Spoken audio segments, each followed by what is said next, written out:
I mean, it's true. It's true. That the Twitter poll is brought to you by Dollar Shave Club. You stay out of this. Hey, man. You stay out of this. You got to stay out of it on the white guy stuff. Okay, You got to have the breading on top of the steak. You can't I'm going to get there. I just wanted to show everybody. It's like a steak-um.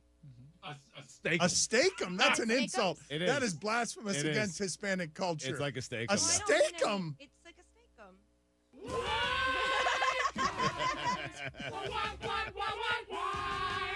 Cuban guys in the studio. We've got no idea what a steak. What is a steak-um? What is a steak? It's just a slab like of a tiny, meat. like Slab of a meat very, on a it's bread, delicious, yeah. and you put it in butter in a frying pan, and Right. you drop Just, it in. it's like, yeah, it's not great meat, though. It's just Yeah. like throwing a thin piece of meat. It is exactly this, but fried in butter instead of you in could bread. get It's out of also, a it's bait- also the co-star of The Fast and the Furious. What?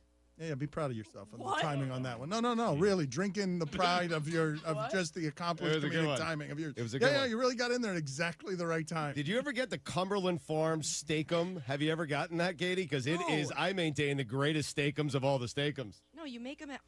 Jason Steak-um. Oh, that's what he meant. There it is. How about Sorry, that? that How was about the that? problem was we didn't get I it. mean, I had a good line. You told me to change the tones on it, so I'm trying. I'm working out some new stuff. How about that? It's really good. Go ahead and really, read the really polls, dude. God, you're the worst. The Twitter poll, don't say that about Katie. The Twitter poll is brought to you by Dollar Shave Club. Dollar Shave Club delivers the products you use to look, feel, and smell your best right to your door. Plus, with their handsome discount, the more you buy, the more you save. Go to dollarshaveclub.com/Dan for a special offer. I'm happy. I mean, of course she likes that. I mean, it's Staring at me, smiling. because while we're I proud eat. of it. We're Yes, proud. I'm We proud. Really just uncomfortable. we got that down the street. Most of America doesn't know what that is. It's very, And very good. We'll put it in anyone's face and say, "Go ahead and eat that. You're gonna The like lime- it." The lime works in a way I'm uncomfortable with. At Levitard Show on Twitter. Chili's Fridays or anything from that family of $9.99 food. Is it? Is it fast food was the question on the poll. I remember because I No, voted but in it's it. not The there. answer's no. It is not written correctly. Okay. Is it fast food? $2. Not fast $2. food. $2. I didn't blame anyone yet. It's not written correctly by whom? I voted in it, so I know it said it. All right, here. It's $2. Hold on a second. You know what? No. You can send me out to the penalty box. Go ahead. Whoa, That's do you fine. have money? I mean, It's I just do. the worst. Go make your jokes out there. Like, just get out of here. Jason Statham. Jason Just Statham. go make Thank your you, Katie, go. thank you. Go sit in the Thank you. penalty box. Thank you. Someone else read the polls. What? I mean, it's The penalty box and the week of Jason Statham. You're just the worst, man. You just, where can I get my jokes in? Me, no matter what is happening. Me, Dan Moore, me. 69% of the audience said not fast food. Nice. Nice. What are we going to do here? Who's going to read the polls? Someone got 'em? Katie, I guess, can do has it. to get up. And where are they? Switch All right, the seats. next one is Charlie Casserly, just so you know where I left off. Okay, I'm out of here. See you guys. I have to go sit over there? Yeah. Honest to God. Thank you. Bill. Thank you for helping me Mean do way the to show. It's super mean way to end it. Super incompetent way to end it. Thanks for all your help. He's on around the horn today. Like, he just wants more, and keeps getting worse at his job. More. I want to be careful with the volume on those headphones. Yeah, you're going to have to turn that down. Yeah. Hello, polls. Polls are coming. All right, here we go. The polls are coming. At Levitard Show on Twitter is where you check out the polls. And this is, what was it, a Charlie Casserly question? Is Charlie Casserly just a wonderful name for a buffoon executive? 94% of the audience said yes. But you skipped Charlie Casserly one. There's a very important one. That's where he. Oh, sorry. You're right. I don't have any money on me. Is Charlie Casserly's hair color fooling you? 62% of the audience said no. It was an important one. Thank you, Correct Mike, answer. for I'm making us go sorry. back there to I didn't know get we it. were producing. scrolling up That's as opposed quite to all right. down. Also, Stu said I left off on the Charlie Casserly one, and No, there I were two, understand. so it was bad direction. I understand, and you got lime juice all over your fingers, too. I do? Oh, I thought you were going to say on my face. Okay, at Lebertard Show, here's a poll. If the MLB could make it 162 games between the Yankees and Red Sox, would they? 91% of the audience said yes. Great, good job. How greasy is his mouse? It's just, I feel there's bad a for her lot right happening. now. I feel bad for her because she came in late, and now we are just I was on time. stacking things on top of her. Steak, lime, Poll, polls, do you know- Stugatz's incompetence, which is the heaviest of all the things. Do you know what? How do you empit? Do you know what bistec Bise- bistec bise empan- what? Pizza Empanizado. empanizado. Empanizado? crispy steak empanizado is? Hey, empanizado. she crushed it. 77% of the audience said no. Wow. Wow, 77 is high.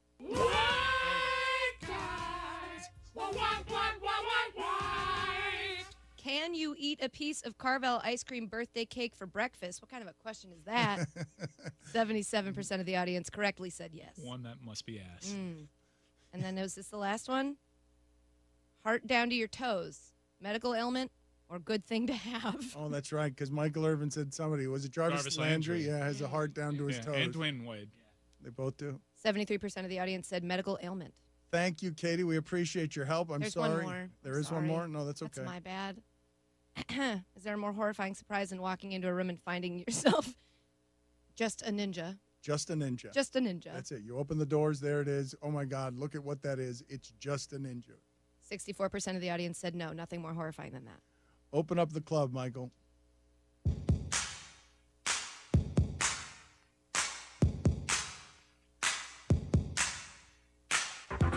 I'm going to have my fists clenched all weekend from what Stu Gatz did to this segment.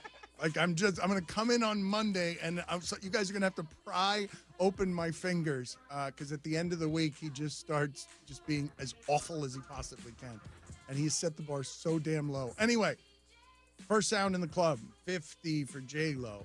How? And congratulations, J-Girl, because you're Fly Girl. You're still a Fly Girl. Yeah, that's it. Always smooth. The always smooth Dan Levitard. 50 for J-Lo. Yeah. How? And congratulations, J-Girl, because you're Fly Girl. You're still a Fly Girl. Yeah. Yeah, it is. It's poetry. It's so bad. Who else is in the club? Danny Z, make sure you get all this. I am leaving Adam Gase to go get food.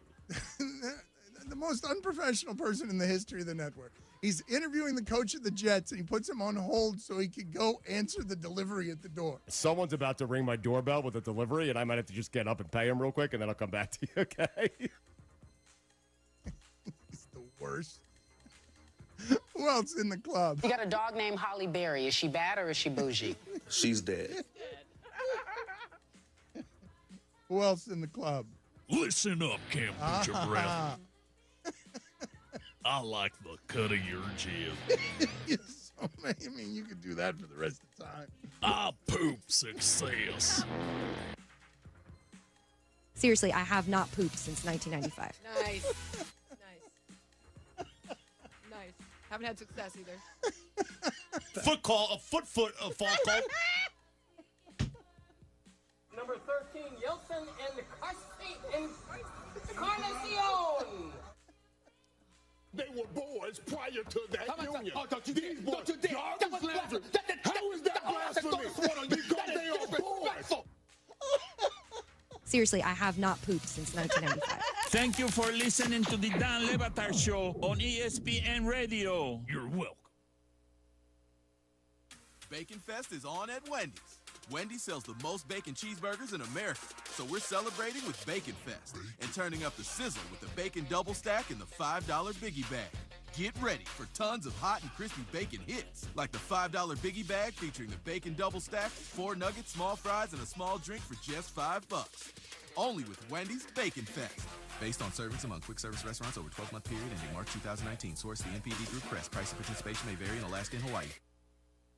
This summer, take the road trip to complete your baseball stadium bucket list. And when you do, stay at La Quinta by Wyndham Hotels, where you can now earn and redeem Wyndham Rewards points at La Quinta and thousands of other Wyndham Rewards properties worldwide. Plus, free bright side breakfast and the free high-speed Wi-Fi so you can stay in the work zone while you're away. Well, with perks like these, you're going, gone. Tonight, La Quinta. Tomorrow, you triumph. Book direct at LQ.com. This is the Morning Rush. It's amazing just how things have changed in recruiting and how a lot of different programs approach it. It's almost getting to the point now where it's no longer about doing specific things. It's about doing things that nobody really thinks of or nobody really does, try to stand out and be unique. If you're a place like Arkansas and if you're a coach like Chad Morris and you have a 2-10 season, under your belt the year before and you're having to recruit your way out of it, you got to be unique. You got to be innovative. You got to be creative when it comes to trying to stand out among the big boys. And I think that having something like this cookout is one of the reasons why they do it, is to try to stand out. And it's also, again, I think that in recruiting too, and I'm sure it's just like in any facts of life, that you want to be able to have something or put on an event that everyone enjoys. Have you ever met anybody that doesn't enjoy a cookout? I have, and I don't want to be around them. No. In fact, you don't want to be friends with them. You question their loyalty to the country. Don't miss the Morning Rush. Weekdays from 6 till 9. Only on ESPN 95.3. Your fence is more than a decoration. It's a reflection of its owner. Choosing a fence company should be done with integrity and quality in mind. The Fence Man has been providing fencing and security solutions for over 40 years. An in-house custom iron and gate department, plus an access control department. The Fence Man offers services other companies aren't equipped to do. The Fence Man. Fencing and security solutions to protect what matters most. 479-782-3936 or online at thefencemancompany.com, a division of Quantum Property Services. Painting your ceiling but afraid of the mess? Hurry to Metters Lumber True Value for a gallon of bright white Easy Care ceiling paint for only $12.99. This non-splatter, quick-dry formula is water-based acrylic, so it's less messy and cleans up easily with soap and water. It also comes with a 15-year warranty. Pick up this great bargain of the month, along with brushes, ladders, tarps, and other accessories to make your painting project go smoothly while supplies last. Have questions? Just ask the painting experts at Metters Lumber True Value. I'm Lisa Hinton, owner of Champ Hinton Enterprises. For nearly 50 years, the Champ Hinton name has stood for one thing: selling quality cars in a different way, taking the mumbo jumbo out of the process and making customers happy. All these years and tens of thousands of cars later, we're still here, doing business the way Champ Hinton taught us, selling to generations of families who've become part of our family. Champ Hinton Enterprises, the area's premier used car dealer. Take the Arcoma exit off I-540 or go online at champhinton.com. 60 is not that old, but when you're talking about a business, 60 proves you have the ability to keep your customers happy and change with the times. Guardtronic is celebrating their 60th year in business. Founded in 1959, Guardtronic has been securing homes all over the area for 60 years. Give them a call anytime. There's always someone there to get a free quote for securing your home. 785-2323 or guardtronic.com. Happy birthday, Guardtronic. License E050.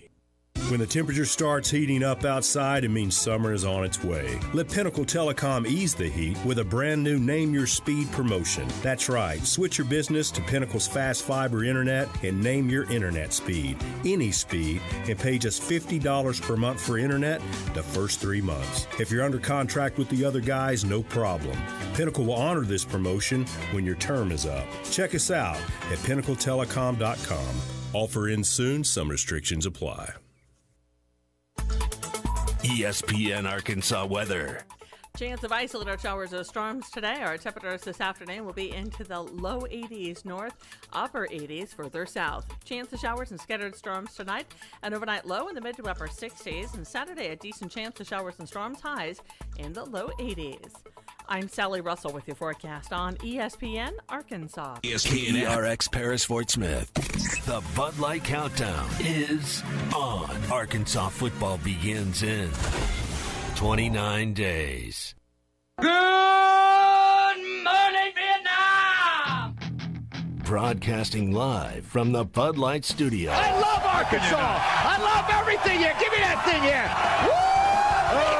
On your favorite Arkansas sports talk station. Why did that happen in Fayetteville, Arkansas? Dixon Street. It'll get you. Streaming live from Hit that line. .com. You want answers! I want the truth! You can't handle the truth! This is Halftime. Man, that ball got out of here in a hurry. With Phil Elson. You do a fantastic job on the radio. There's no one else in this league I'd rather listen to, so keep up the good work. And Tye Richardson. Your show is really, really good, guys. 2 more quarters, and after that, most of you will never play this game again. See ya, D-Mac. Hold on, Matt Ryan. D-Mac not looking back. Touchdown. How about that Heisman, Mark Jones? How do you like it? Wide open again. All right, hold on. It's almost halftime. Here it is. Here it is. It is the start. Later on tonight, college football is upon us with Arkansas beginning I'm not going to call it fall practice. I just can't do it. Not on the 2nd of August. It just is not fall. It's summer, but it is. What do you got? I mean, you got like 3 weeks until the start of the football season, until you actually get on that field, kick it to somebody, try to knock them down, try to take it away, and then march down the field and score. Can't wait to get this thing going. Later on tonight, 6:15, Chad Morris's second edition of the Arkansas Razorbacks will hit the playing field at the Fred Smith Practice Center. They're not going to be on Rendell's Razorback Stadium turf until a couple of weeks from now, because it's not yet turfed. It is still concrete down below, and getting it ready for the new natural turf that is going to be installed. And it's an exciting day. This feels like, Tye Richardson back in studio here on ESPN Arkansas. This feels like the start of the end of the countdown. You know what I mean? You've had the countdown going since 100 days until kickoff. We're now within 30.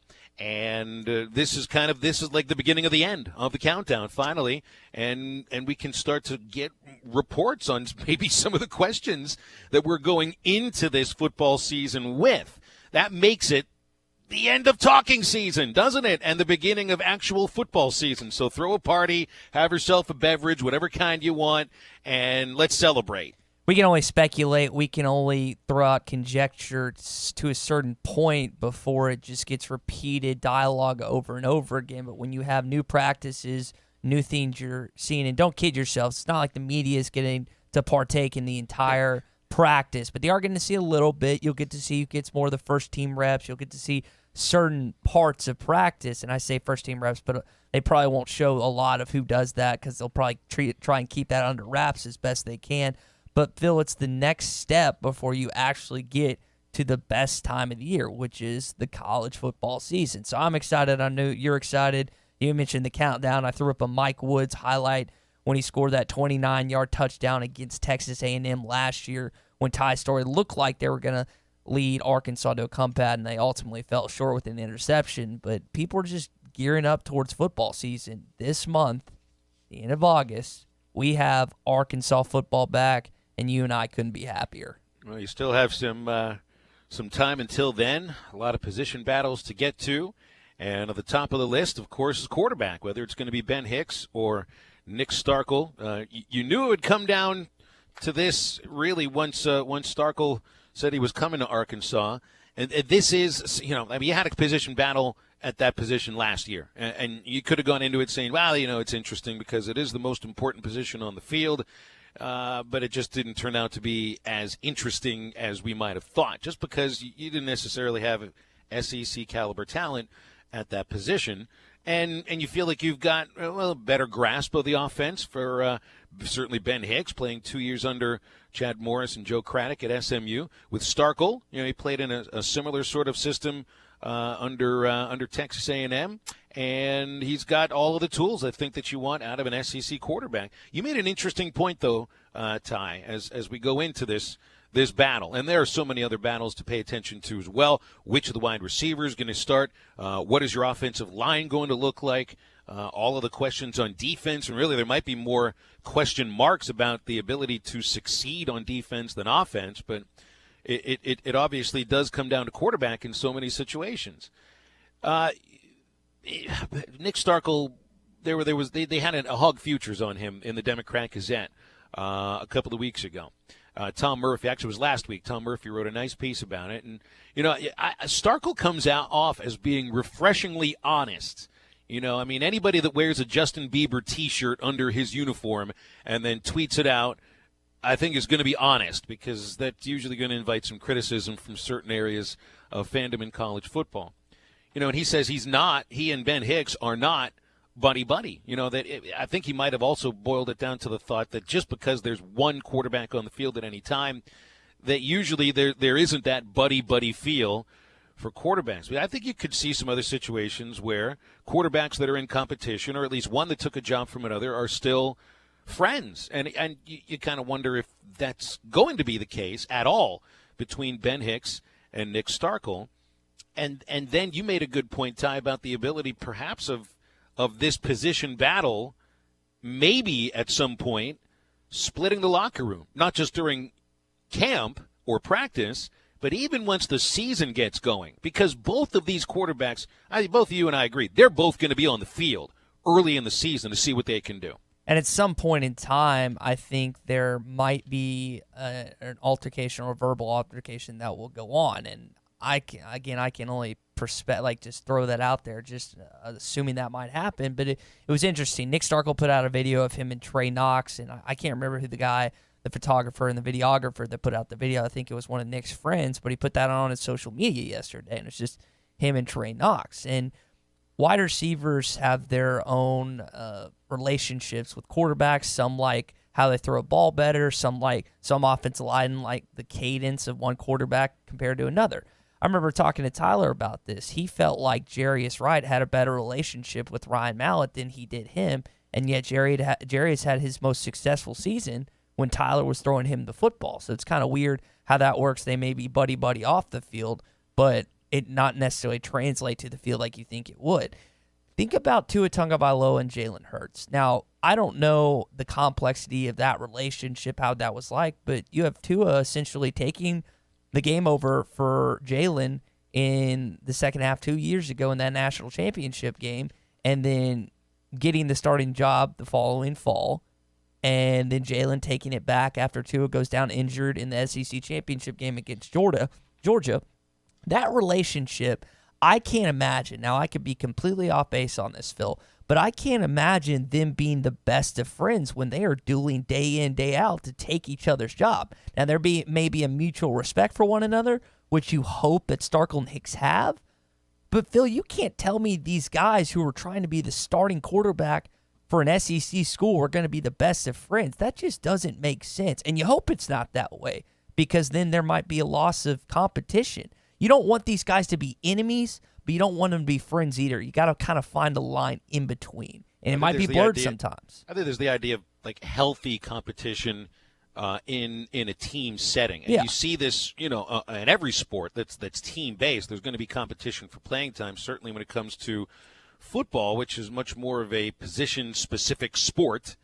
There's going to be there's just less time for that position to gel necessarily, and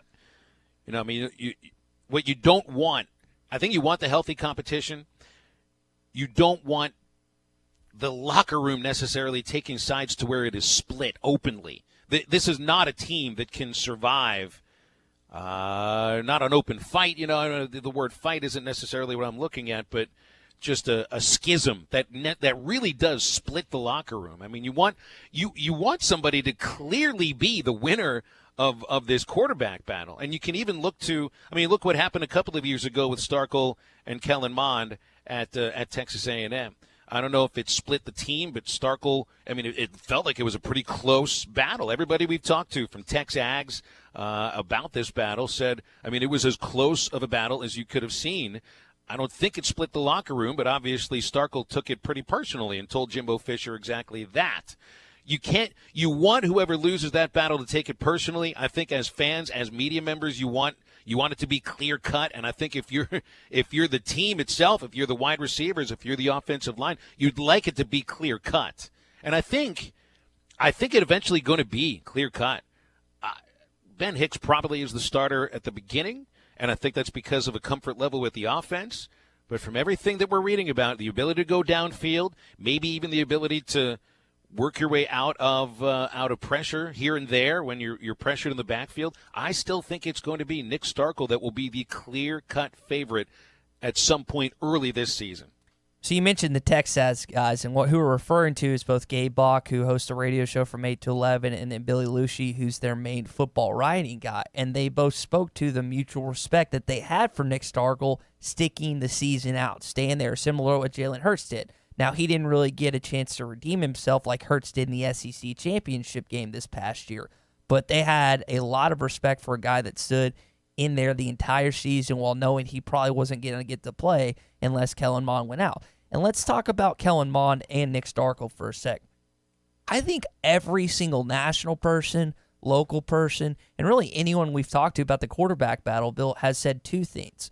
One, Hicks is going to start at first, and then Starkel will take over eventually. Or two, Starkel actually might take it over from the spot. I have not heard one person tell me that Hicks will retain the starting job throughout the entire season or battle with Starkel and beat him out. I haven't heard that once. Now, maybe I'm missing an interview or I'm missing a little, someone telling me that, but I can't remember anyone telling me that. We have to remember, Starkel lost this job to Kellen Mond, and I think Kellen Mond is probably a top 3 or 4 quarterback in the SEC, so maybe he's better, and maybe Hicks isn't as good as Kellen Mond. In fact, I know he isn't as good as Kellen Mond, but we can't just assume just because Nick Starkel is playing the SEC that that's going to be the defining factor for him beating out Ben Hicks for that job. I'm still not sold. You can't be 100% sold on either of them. Phil, as much as we think the quarterback position has gotten better, I think too many people are falling in love with Nick Starkel without really seeing him play for Arkansas yet. And that's not fair to the Arkansas football team. And more importantly, it's not fair to Ben Hicks because he's at least played this system. He might not be as talented as Starkel, but I again, go back. I don't know if we've heard a single person come on these airwaves, or I've listened to a number of different people talk about these two QBs, where they believe that Ben Hicks will be the starter for the season. I haven't heard that yet. No, I don't think I've heard it either, and I think I've been consistent from the start, and just on reading the reports on the positives of what Starkel brings over what Ben Hicks has.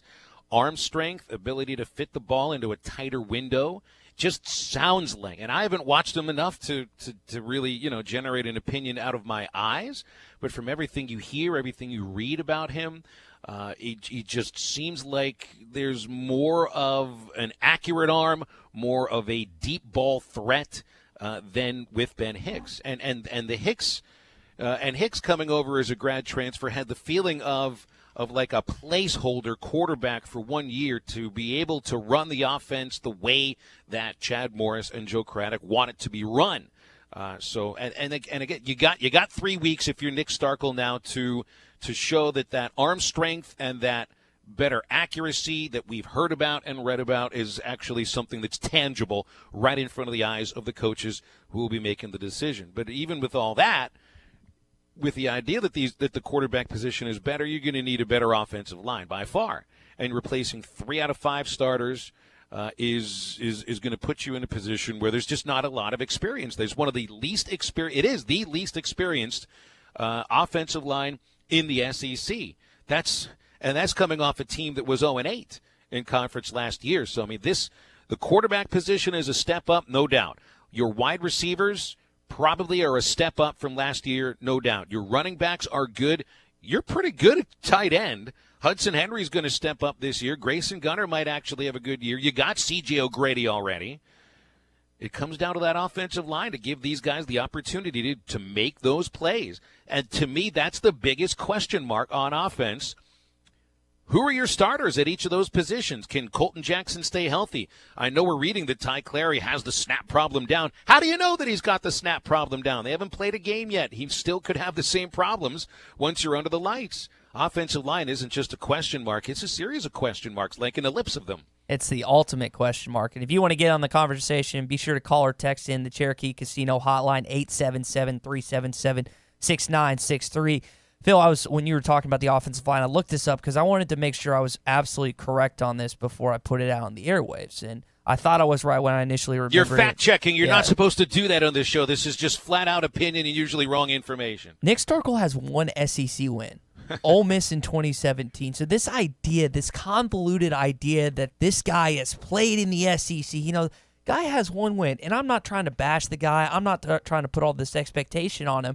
But that has been, I think, the centerpiece for the argument of all the Nick Starkel supporters and all the Nick Starkel diehards that may or may not, and most likely haven't watched a ton of his game. They just see Texas A&M quarterback coming to Arkansas. He's playing the SEC. He knows what to do. Phil, that may not be the case. When you look it down to it, and I know he had that really good game against Wake Forest, but the guy didn't put up just blazing numbers in the SEC games. So if you want to just compare the SEC stuff, and again, Ben Hicks played for SMU in the American Athletic Conference, and we know the talent gap between that and where Nick Starkel participated. And he was good, not great, correct, at SMU. And when you have the moniker a pick six Hicks at a what an American Athletic Conference school. That was the thing, Ty, when we first started talking about Ben Hicks. You remember he put his name in the transfer portal. I'm leaving SMU. The first thing you said is this kid's nickname was Pick Six Hicks. Thinking, well, he's probably looking at Arkansas, just judging by nicknames, and that's judging the book by the cover. If I've ever heard it, it's not the nickname you wanted to have. Yeah, and I told you if he becomes an Arkansas quarterback, which he did, I said I'm going to give him the nickname Move the Sticks Hicks, and then Starkel with kind of his vibe, Stark After Dark. That was just kind of the two, because you hope at some point this season you'll be playing multiple night games, and he'll be able to finish those games in the night at dark if whoever starts at quarterback. Either way, those are much better nicknames than they were initially, and Nicky Sparkles was Nick Starkle's nickname Nicky on the Sparkles, yes. That's better than Pick Six Hicks, honestly. Yeah, they're both bad, but that's kind of a theme that I was just looking up, and I just wanted to confirm with myself. That should scare you a little bit. All these Nick Starkle apologists saying, "Oh, he played in the SEC." Oh, he won one SEC game against Ole Miss in 2017. One. Really, I mean, if you're looking at what any of the players on the offensive side have done in SEC games, there's not a lot there. You know, maybe a little bit from Mike Woods last year at wide receiver, Rakeem Boyd and Devwell Whaley, and what they were able to do, at least Boyd last year, and looks like a guy who could get you a lot of yards against SEC competition. C.J. O'Grady, and that's it. Just hasn't been a lot of play time on the offensive line in SEC games, and hasn't been a lot of production in SEC games. But you know what? You got one coming up the second week of the season. And it happens to be the most winnable game of the year. It happens to be the most important game of the season, I think, which just judging by the direction of the season and the way it goes from that point. And it'll be sooner or later. There's going to be there will be players on that side of the ball that produce in SEC play. JT in Hot Springs says, so that means that it'll be a total upset if Ben Hicks plays all season. And I think JT in Hot Springs is 100% correct on that. Does BetOnline AG have odds on I know they had odds on the Arkansas quarterback battle, which means BetOnline.ag will have odds on everything, including how many words you and I say per show. But would they have odds on what the total on what it would mean? How many starts does Ben Hicks make throughout the year? That would be a tougher one to handicap. Someone needs to toss in that information, but I think that a lot of people would be betting there would be three options. Does Ben Hicks start and then lose his job to Nick Starkel? Does Nick Starkel start, or does Ben Hicks just retain the job throughout the year or for the majority of the year? And I think most of the money, and this is all hypothetical money at this point, would be going in the first two options. It's just and maybe that's right, maybe that's wrong, maybe I'm underestimating Nick Starkel and his talent and what he's got bringing into the table, and maybe I'm overestimating what Ben Hicks has. I'm just pointing to the facts. The guy's only won one SEC game, and that's the only it's one more than you and I have won. Yeah, and that's 100% true. And that's not the only kind of characteristic he brings to the table. You mentioned the downfield arm accuracy, which we've heard from multiple different people, but I feel like that hasn't been the one that's been at the top of the pecking order. This guy's been the SEC. And Phil, you were just talking about the offensive line.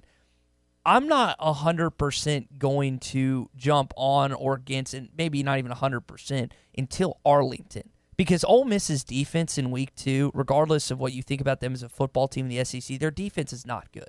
So you can't really know about this offensive line and really the whole football team until they play Texas A&M in week 5. That's my opinion on it, because that's going to be a complete football team that you're facing in a neutral field. It's not home. It's not away. That's when you're going to really learn a lot. Now, obviously, if you were able to win in week 2 and kind of extend yourself through those 4 weeks and have 4 wins heading into Texas A&M, that's going to propel you to play a much better game. But you're really going to learn a lot more about this football team when they play, especially in the offensive side of the football, if they can move guys. And particularly I'm talking about the defensive line. They're going to have any block, because Elko is a much better DC than McIntyre. I'll guarantee you that. On halftime today, legendary Arkansas sports writer Harry King. We've got Aaron Torres from Fox Sports Radio and Kentucky Sports Radio. plus your phone calls and your texts on the Cherokee Casino hotline, 877-377-6963. Our halftime poll question, when will Chad Morris announce the starting quarterback?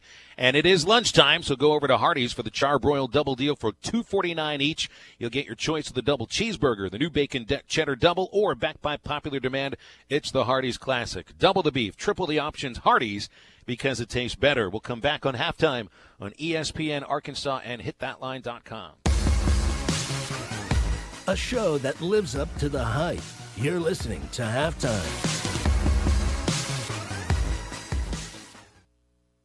What's up, everybody? This is John Neighbors of the Morning Rush, and I want to tell you that we're going to be live at Hardee's this Friday, August 2nd at 1820 Phoenix Avenue, right here in Fort Smith. They have a great deal going on all breakfast long, and that's until 10:30 in the morning, where you get dollar sausage biscuits at all Fort Smith, Sallisaw, and Northwest Arkansas locations. And again, that's only during the regular breakfast hours. If you want to get something great to eat to start your morning off right, be sure to come on by Hardee's this Friday, August 2nd at 1820 Phoenix Avenue, only on ESPN 95.3.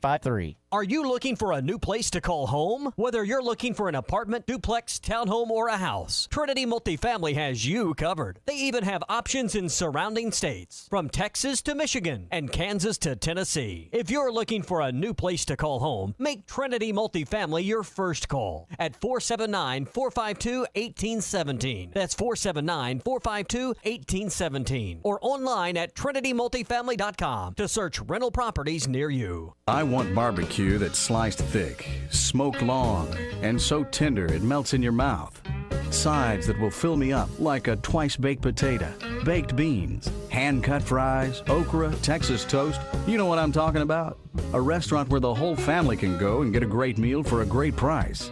Where the owner actually comes to your table to make sure everything tastes great. I'll tell you what I want. I want Jerry Neal's. Spring is in the air. Not in the house, Dalton. It's okay, AJ. Aw, snap, I told you not in the house. Red Kool-Aid all over the white carpet. Mom and Dad are gonna... It's okay, AJ. I can't believe it. We're so in trouble. I told you so. Thank you for calling Service Master Clean. This is Tanya. How can I help you? Tanya, it's Dalton.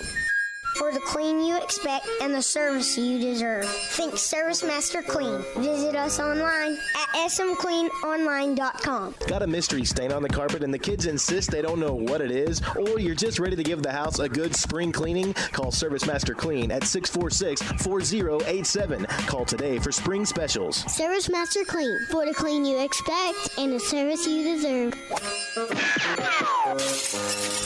It's okay, AJ. Hey folks, it's that busy time of year again. Greenview, the River Valley's largest grounds maintenance provider, is seeking additional workforce in lawn care, landscaping, irrigation, and weed control. If you're tired of that going nowhere job and you're looking for a new career path with advancement opportunities and year-round employment with benefits, seek out Greenview today. Call them at 479-242-0466 to set up an interview today. Hey, Tye Richardson for A Cut Above Lawn and Landscaping. They service commercial and residential lawns for weed management and fertilization for a lush, healthy lawn. Need bush hogging? Yep, they do that too. A Cut Above can make that driveway and fence look brand new with a good power washing. You don't have to put up with those unwanted pests either. Call today and get started with a flea, tick, and mosquito treatment to start enjoying the outdoors again. More than just a mowing service. They're A Cut Above. Call or text today at 479-719-5605. Lawn, landscaping, power washing, flea, tick, and mosquito control. 719-5605. This weekend at Kohl's, everyone gets Kohl's Cash. $10 Kohl's Cash for every $50 spent. Earn it on everything. Spend it on anything, even our biggest brands. The more you shop, the more Kohl's Cash you'll get. No limits. Plus, take an extra $10 off your $50 purchase of back-to-school items. Plus, Arkansas, pay no sales tax this Saturday and Sunday. Kohl's. 10 off 50 offer valid August 2nd through 18th with promo code BTS10. Some exclusions apply. See store or Kohl's.com for details. Attention, please! Halftime is brought to you by Supercuts, offering smart looks for back to school and serving your community daily. Supercuts, we're super in style.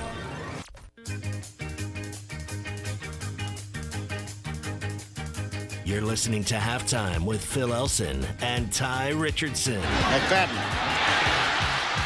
Say goodbye, Darren McFadden. McFadden, 80 yards, touchdown.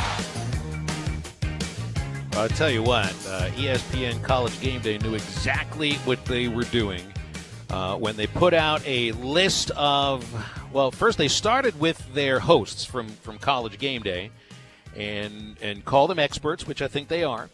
And they wouldn't be in this position, I think, if they were not, and asked who are the best college players you ever saw that did not win a Heisman Trophy. Now, the experts being Desmond Howard, who's got a trophy of his own, Maria Taylor, Kirk Herbstreit, who some people think is the face of college football and would be correct, David Pollock and Reese Davis. Nobody picked the one who everybody in Arkansas would say would be the most obvious player to never win a Heisman. I mean, he's the only player ever to finish second twice. Darren McFadden, not on the list. Deshaun Watson was picked by a couple. Both Howard and Taylor picked Deshaun Watson. You had Christian McCaffrey. Both. It's like Desmond Howard and Maria Taylor picked their list together. Both had Watson and Christian McCaffrey. David Pollock's got Deshaun Watson. Vince Young on the list. Peyton Manning deservedly on the list, I think. And Andrew Luck and Johnny Majors. I didn't even think about Johnny Majors, but no Darren McFadden. Game Day knew what they were doing. It's to gin up conversation. It's like preseason polls. This stuff doesn't mean anything, but they pissed everybody in the entire state of Arkansas off in the process, including one Tye Richardson in the ESPN Arkansas studios. Folks, listen to this. Arkansas's Darren McFadden in 2006 had the largest losing margin in the history of the Heisman Trophy presentation. Listen to that again. In 2006, when Troy Smith won the Heisman, he got 801 first-place votes, 2,540 votes, 91.63%. The largest losing gap in the history of the Heisman Trophy. And this was at a point in time where the collective thought was you don't give the Heisman Trophy to an underclassman, which, you know what, I'm okay with. Like, I wasn't mad at the time, and maybe I didn't understand it completely after understanding that. But for them the following year to divvy it out to Tim Tebow, whose stats were incredible, who's a great dude, was inexcusable, Phil. It was an embarrassment to the award for them to flip-flop like they did.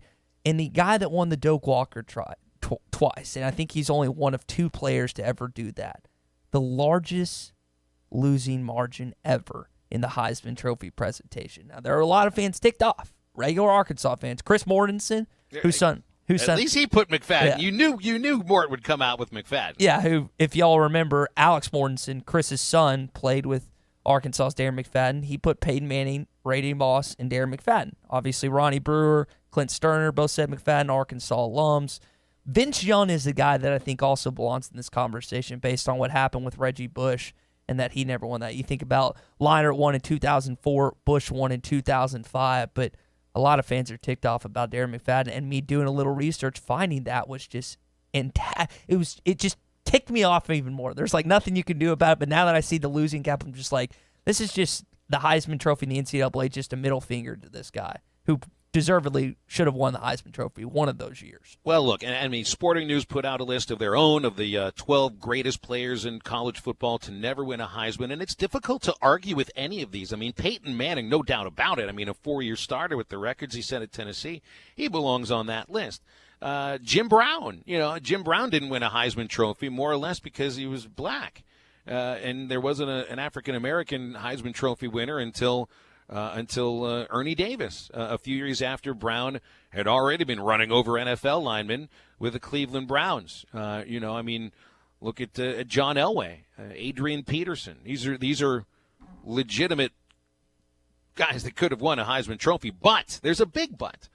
When you are the only one to finish second twice in the voting, 2 times to finish twice, I don't see how you don't go on any of these lists either because, Darren McFadden didn't have the NFL success that Peyton Manning had or that Jim Brown had or a lot of these guys on these lists like John Elway and Adrian Peterson. He had a good NFL career. I think it would have been better if he hadn't been drafted by Oakland. And you can put a number of players on that list, but there's no doubt about it.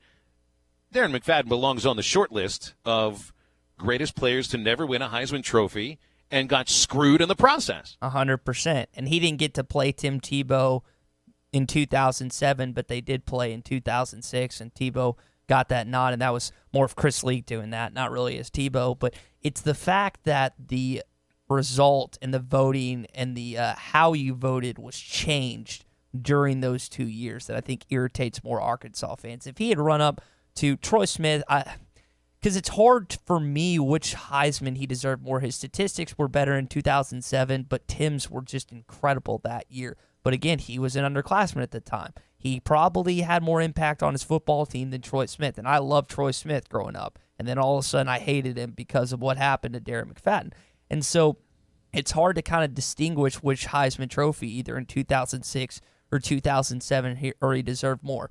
But the fact of the matter is, Phil, he deserved one of them. And he got screwed both ways, and this just kind of adds to the idea that you and I always talk about, that I'm trying to push your agenda on this, that Arkansas gets screwed nationally all the time. This is definitely one of those picks, especially when they don't even have the courtesy to mention Darren McFadden in this argument and in this conversation. You have a couple different, you said Reese Davis, Maria Taylor, Pollock, Howard, and is there one more that I'm missing? And Herbstreit. And Herbstreit, yeah. And for him not even to get one mention from a single one of them, I think is pretty bad. Boy, and it's amazing, too. You look at the list of Heisman Trophy winners. No freshmen, no sophomores up until Tebow in 2007. I'm telling you. And then after that, look at after this. Bradford, 2008, Oklahoma, sophomore. Mark Ingram, 2009, Bama, sophomore. Johnny Manziel, 2012, freshman. Jameis Winston, 2013, freshman. Lamar Jackson, 2016, sophomore. So, yeah, there's no doubt about it. If the voting changed after the first year that McFadden finished second. And, boy, I won't throw the term screwed out there very much. Darren McFadden got screwed over. I don't think there's any doubt about it now. I didn't realize. I mean, I knew that there was a bias against freshman. Did you think I was making what I just set up? Yeah, but this is not like an NCAA thing. This is all. I mean, you see all these voters. How many voters are there for the Heisman Trophy? There's a lot of them out there. There's tons of them. Hutch is a voter. Hutch is a voter. Trey Biddy's a voter, I think. We know a lot of voters. Yeah. We have them on this show quite often. Keane. I mean, this isn't a matter of the NCAA doing something to screw Arkansas. This was like a collective decision by 1,000 voters or so that take these votes seriously into screwing over Arkansas. We need to blame it on them. Blame it on some sort of ESP they had going together. Phil, I know we got 18 coming up, but real quick, we need to put Bill on the spot next week and ask him who he voted for in 2006. And if he doesn't say Darren McFadden, we may or may not have to remove him from our weekly scheduling. Oh, boy. That's a lot of pressure. Let's not let him know what we're doing when we bring him on next week. All right, we'll get to Aaron Torres in just a moment here on ESPN Arkansas and hitthatline.com.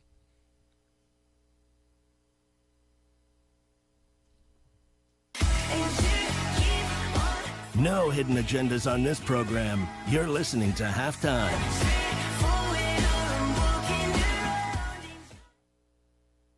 Hello, would you like me to find workout classes near you?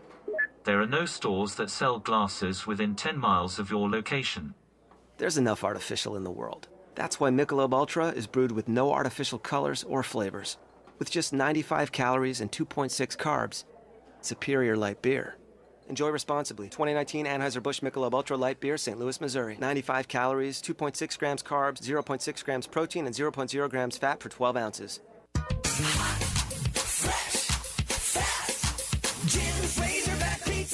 Fresh means fresh, as in no preservatives. That's right. If it's fresh, it doesn't need to be preserved. Try Jim's 100% premium Wisconsin cheese. Fresh whole milk mozzarella, wood smoked provolone, old world style Romano and Parmesan. The freshest all-you-can-eat salad bar in town. No preservatives and fresh every time. Fresh, fast, Jim's Razorback Pizza. At the corner of Greenwood and Gary in Fort Smith. Yo, we driving, we living our best life and my car smells fresh. Yeah, but we weren't always thriving, it was you, girl. Told you so. Who pointed out that smell? Right. Now it's all fun, the odor's gone. Febreze car works so well, come on, keep driving, let's go. Oh boy, your car smells Febreze car, yeah, let's go. That's right. No more odors in my ride, now let's go. Oh yeah, we made it so nice. Febreze car, keep riding, let's go. And now the world can sing. Breathe happy, Febreze. La la la la la. What would an extra $250 a month mean to you? For some, it's a little financial breathing room. For others, it's a car payment, a home repair, or help with college tuition. Hi, I'm Jay Farner, president of Quicken Loans, and I've got some great news if you're looking to save money on your mortgage. All it takes is a simple phone call to Quicken Loans at 800-QUICKEN to see if you qualify for the government's Home Affordable Refinance Program, or HARP. Folks who refinance with HARP can save an average of $250 a month. That's $3,000 a year. Our home loan experts fully understand the HARP guidelines, and they'll walk you through our streamlined process. And for 5 years in a row now, J.D. Power has ranked Quicken Loans highest in the nation in customer satisfaction. And for the second year in a row, they've also ranked us highest in mortgage servicing. Call 800-QUICKEN or visit QuickenLoans.com. Visit jdpower.com for award information. Call for cost information and conditions. Equal housing lender. Licensed in all 50 states. NMLSConsumerAccess.org. Number 3030. Hey dads, do you have an athlete in your house that is looking to take their skills to the next level? XL Speed Training at the Fort Smith Athletic Club has the proven results to maximize your athlete's potential. Designed for both male and female athletes of all ages and various sports to improve mobility, endurance, agility, and vertical jump. Take your game to the next level with XL Speed Training. Call Mike Johnson at 479-926-0193. That's Mike at 479-926-0193 at the Fort Smith Athletic Club. Halftime is brought to you by 906 Cocktail and Cigar Lounge. Upgrade your evening on the Avenue.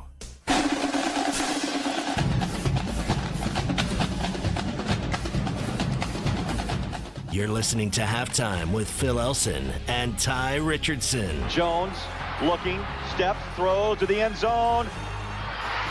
Touchdown, Arkansas! Unbelievable! Our friend Aaron Torres joining us every Friday. Aaron from Kentucky Sports Radio, Fox Sports Radio, now writing at Flow Sports, which got some good column up there right now. Football season's upon us. It is the start of practice. Aaron, congratulations to making it to another start of practice. How are you? I'm good, Phil. I'm good. It's amazing. You know, I have a little new writing gig, and it's just amazing.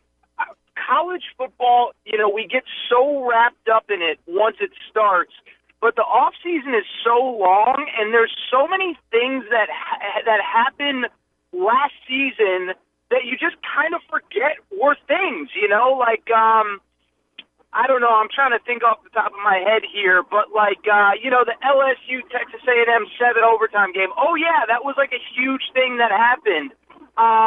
You know, Oklahoma, we got so wrapped up in Kyler Murray that we forget that their defense was absolutely abysmal. So it is great to be back, and it's great to really reflect on last season and how much really did happen that we kind of forget about with 8 months in between games. You know, I was kind of thinking, you just put this thought in my head. 12 months ago, did we even know who Kyler Murray was? You know, I mean, he comes out of nowhere. We're thinking he was a baseball player, the masquerading as a quarterback. Well, I'll tell you a funny story about that, Phil, is that, you know, I go on every week, you know, a few different places. Fayetteville is obviously my favorite, Fayetteville, Little Rock. But I do go on in College Station, and for people who might not remember, Kyler Murray was a former Texas A&M recruit, played a year at Texas A&M, ended up transferring to Oklahoma.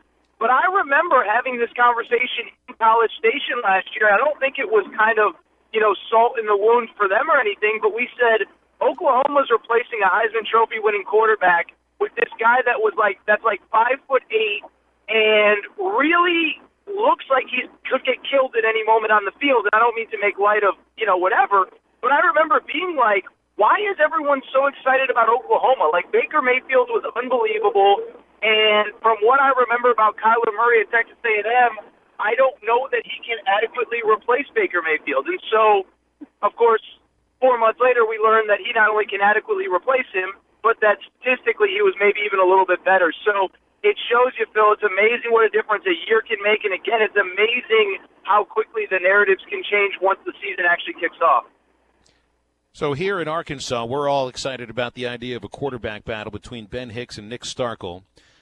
There are a lot, you know, most of the jobs in the SEC seem like they are kind of nailed down. I mean, you got Auburn that's got one up for grabs. Mississippi State, they've got a job that's up for grabs. The SEC is a land of kind of stability in quarterback play, and to me, that kind of maybe that stands out a little more than usual. Here in Arkansas, we're really not even sure who's going to start the season and who would finish the season. Yeah, it's amazing, though, because outside of Tua, and maybe I'm missing somebody, but I think even though the quarterback position is pretty much set in the SEC, it's amazing how many questions we still have, right? Like, Joe Burrow, LSU wins 10 games for the first time, I think in like 7 years last year, which is kind of crazy to think about. And Joe Burrow brought stability to that program, but is he really the guy that's going to elevate them?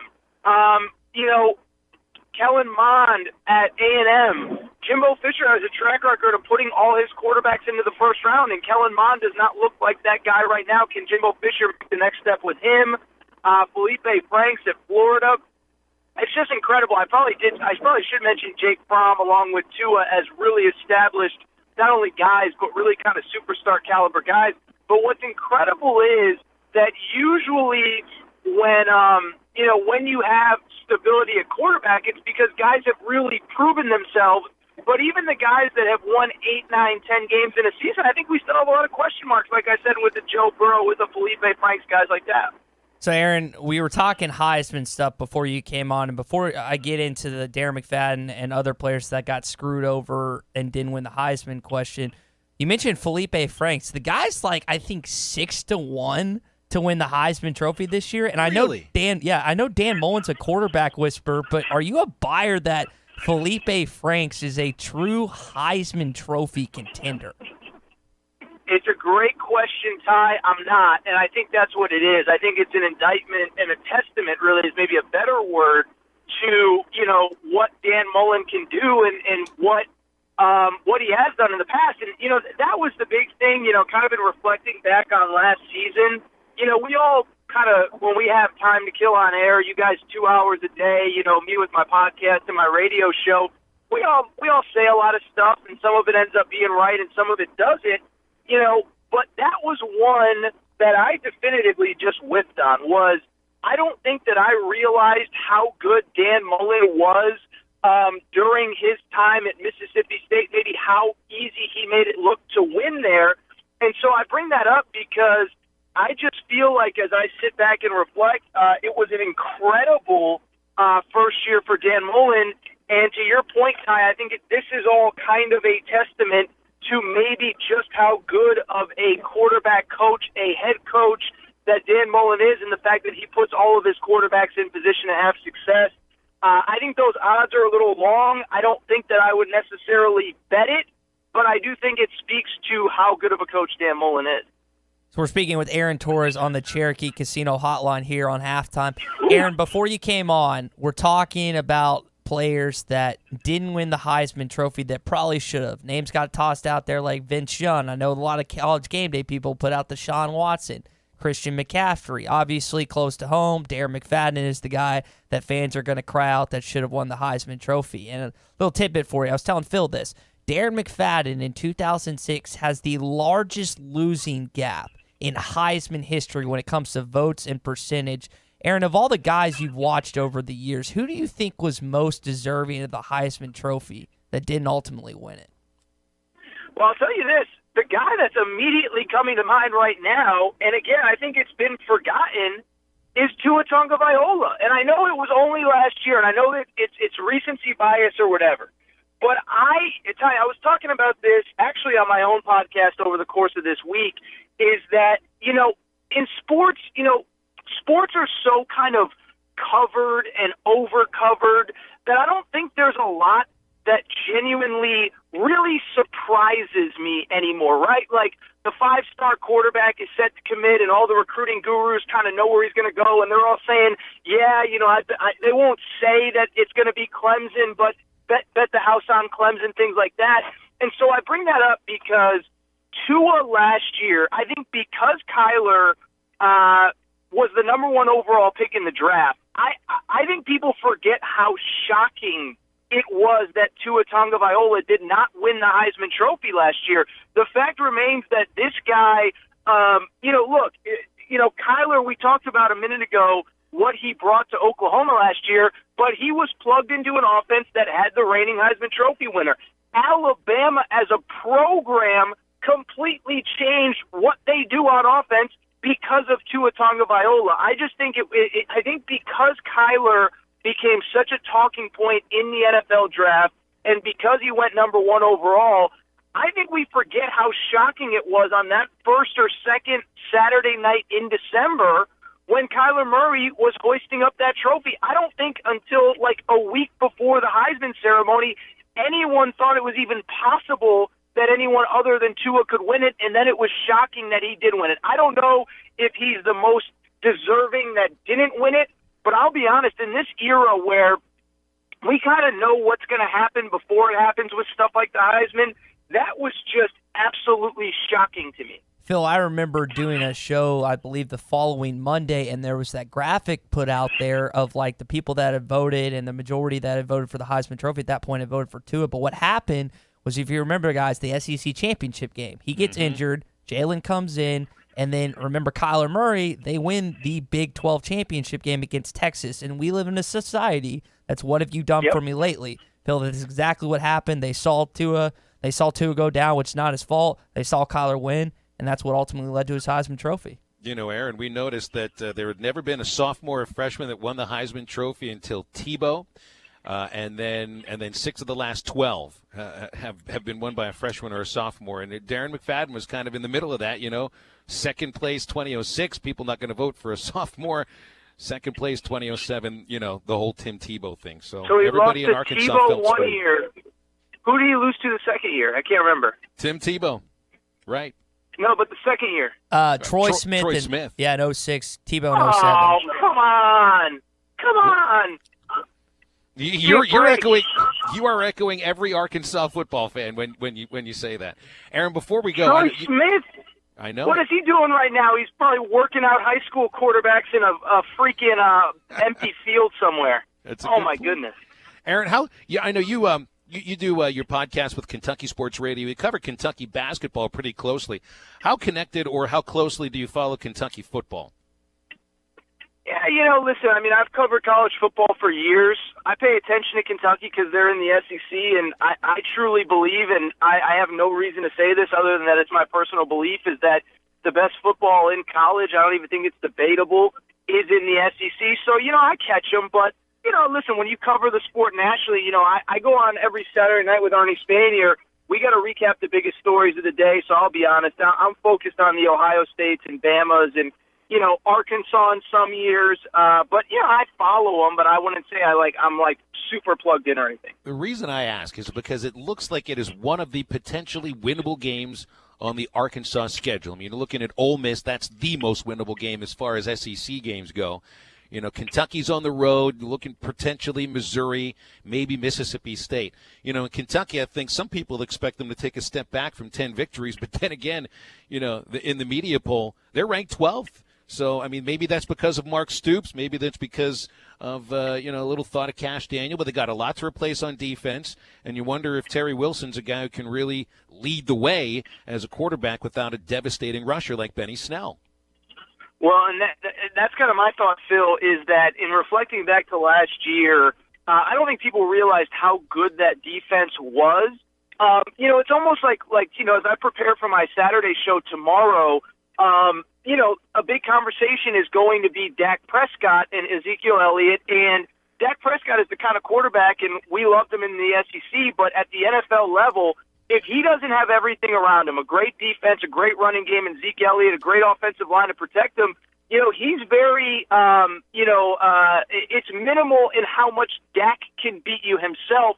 And that's kind of how I feel about Terry Wilson is that, you know, I think we forget Kentucky last year. I don't remember all the details, but first of all, they lost to Tennessee, which didn't even make a bowl game, so that kind of tells you right there. Mm-hmm. They beat Missouri on the last play of the game, which, and I think the final score was like 12-10 or 10-9 or something like that. And I do wonder if the defense takes a step back, if the defense isn't elite like it was last year. They had a top 10 pick with Josh Allen. They had a couple other guys that ended up getting drafted. Most of their defensive backfield is gone. Like, is that a team? And you mentioned Benny Snell, which is a great point too, Phil. So, that's kind of my question is, without the run game and specifically the defense able to kind of limit the other team's offense, is that a team? Listen, I got to be careful what I say about Kentucky because the mob gets mad at me online, but I can see why people would think that they would take a step back. I'm not going to, and this has nothing to do with their fan base, but I'm just not going to sit here right now on August 2nd and make a win or loss prediction.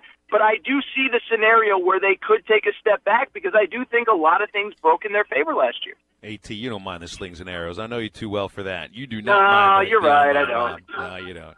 AT, it's always a pleasure talking with you. Thanks so much. We'll look forward to talking more football next week. I'll be there, fellas. Thank you both. Have a good day. You got it. Aaron Torres from Kentucky Sports Radio, Fox Sports Radio, also this new flowfootball.com that he's writing for. Got a really good column up there. You should give it a look. We'll come back, wrap up the first hour of halftime on ESPN Arkansas and hitthatline.com. You're listening to Halftime with Phil Elson and Tye Richardson. Follow them on Twitter at Phil Elson PXP and at Tye Sports Radio. At Brankrow Furniture, we have always been involved in supporting and giving back to our community. During the recent historic flooding, many people and their families have been affected, and we continue to keep you in our prayers here at Brankrow Furniture. We want to help by offering no sales tax, free delivery, and sell at discounted prices. We can also store your purchase until you're ready for delivery and setup. May God bless you, and God bless America. Brankrow Furniture, your Made in the USA headquarters. Best seats in the house. Did someone say, I'm hungry? Visit 906 Cocktail and Cigar Lounge on the Avenue. Try the new panini sandwiches like the Chicken Pyro or the Cubana or the signature 906 wings. Jumbo wings roasted with honey bacon jam. Want some spice? Try the black and blue wings. Experience their salads, flatbreads, coffees and desserts, top shelf wines and liquors, premium beers, world-class cigars, all in an atmosphere that feels less like a lounge and more like a destination. Sample, indulge, escape. 906 Cocktail and Cigar Lounge. Treat your appetite on the Avenue. Look your best with Perfecto Cleaners at the bottom of Fiena Hills. Count on same-day service, easy drive-through covered drop-off and pickup window, and fast turnaround on alterations. Perfecto Cleaners always goes the extra mile to ensure your clothes look their best, making you look your best. Be sure to clip their coupons in the yellow pages, and as always, in by 9 and out by 5 Monday through Friday. Perfecto Cleaners, just off Jenny Lind at the bottom of Fiena Hills. Perfecto Cleaners, making you look your best. Hey, Fort Smith, the Hampton Inn by Hilton was ranked in the top 10 Hampton hotels in the U.S., and their devotion to top-notch hospitality shows. With complimentary Wi-Fi, a free hot breakfast, and all of the bells and whistles you would expect, this newly renovated hotel has it all. They offer Hilton's digital key technology, meeting spaces, an indoor pool, and sports court. Hampton Inn by Hilton gives you everything you need for business or leisure travel. Give them a call at 479-452-2000 and see for yourself why the Hampton Inn is Fort Smith's best hotel. FEMA disaster recovery centers are open in 2 more counties affected by the 2019 historic flooding on the Arkansas River. In Faulkner County, at the tornado shelter behind First Security Bank in Mayflower, and in Pulaski County at the North Little Rock Community Center, 2700 Willow Street. Hours at these centers will be Monday through Saturday, 7 a.m. to 7 p.m., and Sunday, 1 p.m. to 5 p.m. Homeowners, renters, and businesses should register before visiting at disasterassistance.gov. Representatives from State of Arkansas, FEMA, and the SBA will be available to explain recovery assistance. Only 10% of collision repair shops achieve ICAR Gold Class status, the highest training level recognized in the industry. Evans Body Shop is proud to be one of them. We know the latest repair techniques, how to find hidden damage, and repair your car's critical safety features so they work properly again. We invest in training because we would never cut corners with your family's safety at stake, and neither should you. Get your vehicle repaired at Evans Body Shop, where your safety is our top priority. Evans Body Shop, 412 Gordon Avenue, Van Buren. Where we meet the nicest people by accident. Being the family superhero is a tireless job, constantly defending against skinned knees and sibling supervillains that won't share. But who's there for them if you're not? Your local Shelter Insurance agent. With an insurance superhero sidekick, you can find a life insurance plan that helps provide a safety net for your family. Find your insurance superhero at shelterinsurance.com. We're your shield. We're your shelter. Shelter Life Insurance Company, Columbia, Missouri. Ask Shelter agents Randy Milam or Brad Howe about a free insurance review. Proclaim Construction has been in the industry for a combined 50 years, and they can meet any needs you may have for your home or business. Proclaim is your insurance restoration specialist, and they're offering a no-cost, limited-time free roof roof inspection, and they'll make your insurance claim if necessary. Whether it's basic repair, remodel, or complete makeover, Proclaim Construction guarantees your satisfaction with the best warranty in the business. Proclaim has references for your peace of mind, and they're licensed, bonded, and insured for your protection. Call 479-407-9598. Attention, please! Halftime is brought to you by Supercuts, offering smart looks for back to school and serving your community daily. Supercuts, we're super in style.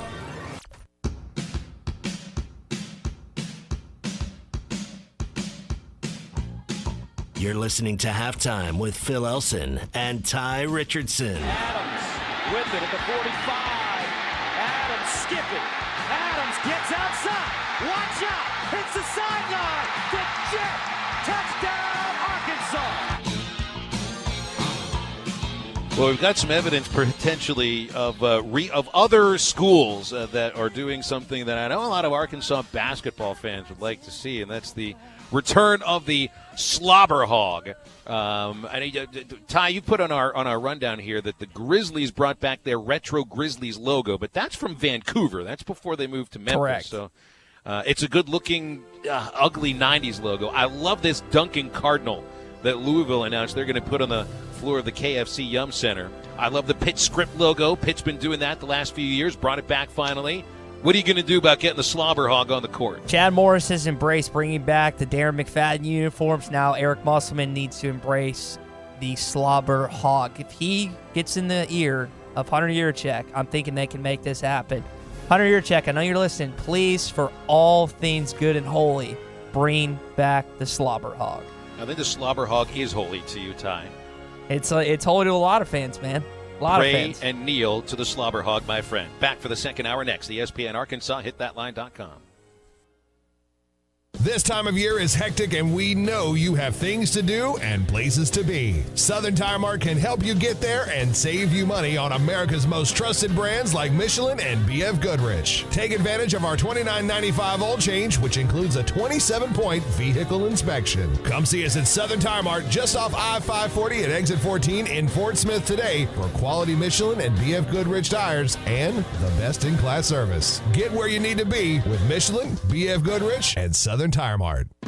Enjoy happy hour 6 days a week at Joe's Grill and Cantina. Monday through Friday from 3 till 6 and all day on Saturday. Enjoy happy hour specials, including $1 off all drinks, and Paquito nachos are only $4. Your choice of beef, bean, chicken, or cheese. Happy hour specials Monday through Friday from 3 to 6 and all day on Saturday at Joe's Grill and Cantina. 6 days a week. Joe's Grill and Cantina, 3400 South 74th Street, across from Harps. True Grit Running Company is where perseverance meets passion. Whether you're training for your next marathon or just comfortable shoes to keep up with your kids, we have the gear to help you reach your goals. With our slow motion gait analysis and our extensive product knowledge, we have the right pair of shoes for you. We also carry apparel, nutrition, hydration accessories, injury prevention gear, and recovery products. We offer classes, workshops, and group runs. Lace up, show up, and get your grit on. True Grit Running Company, 6808 Rogers Avenue, Suite B, behind Chick-fil-A. Get ready for Eli Young Band, live in concert.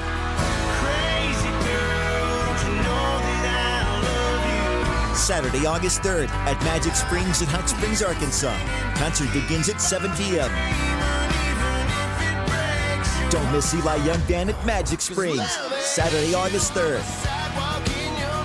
Concert is free with your one-day admission or season pass.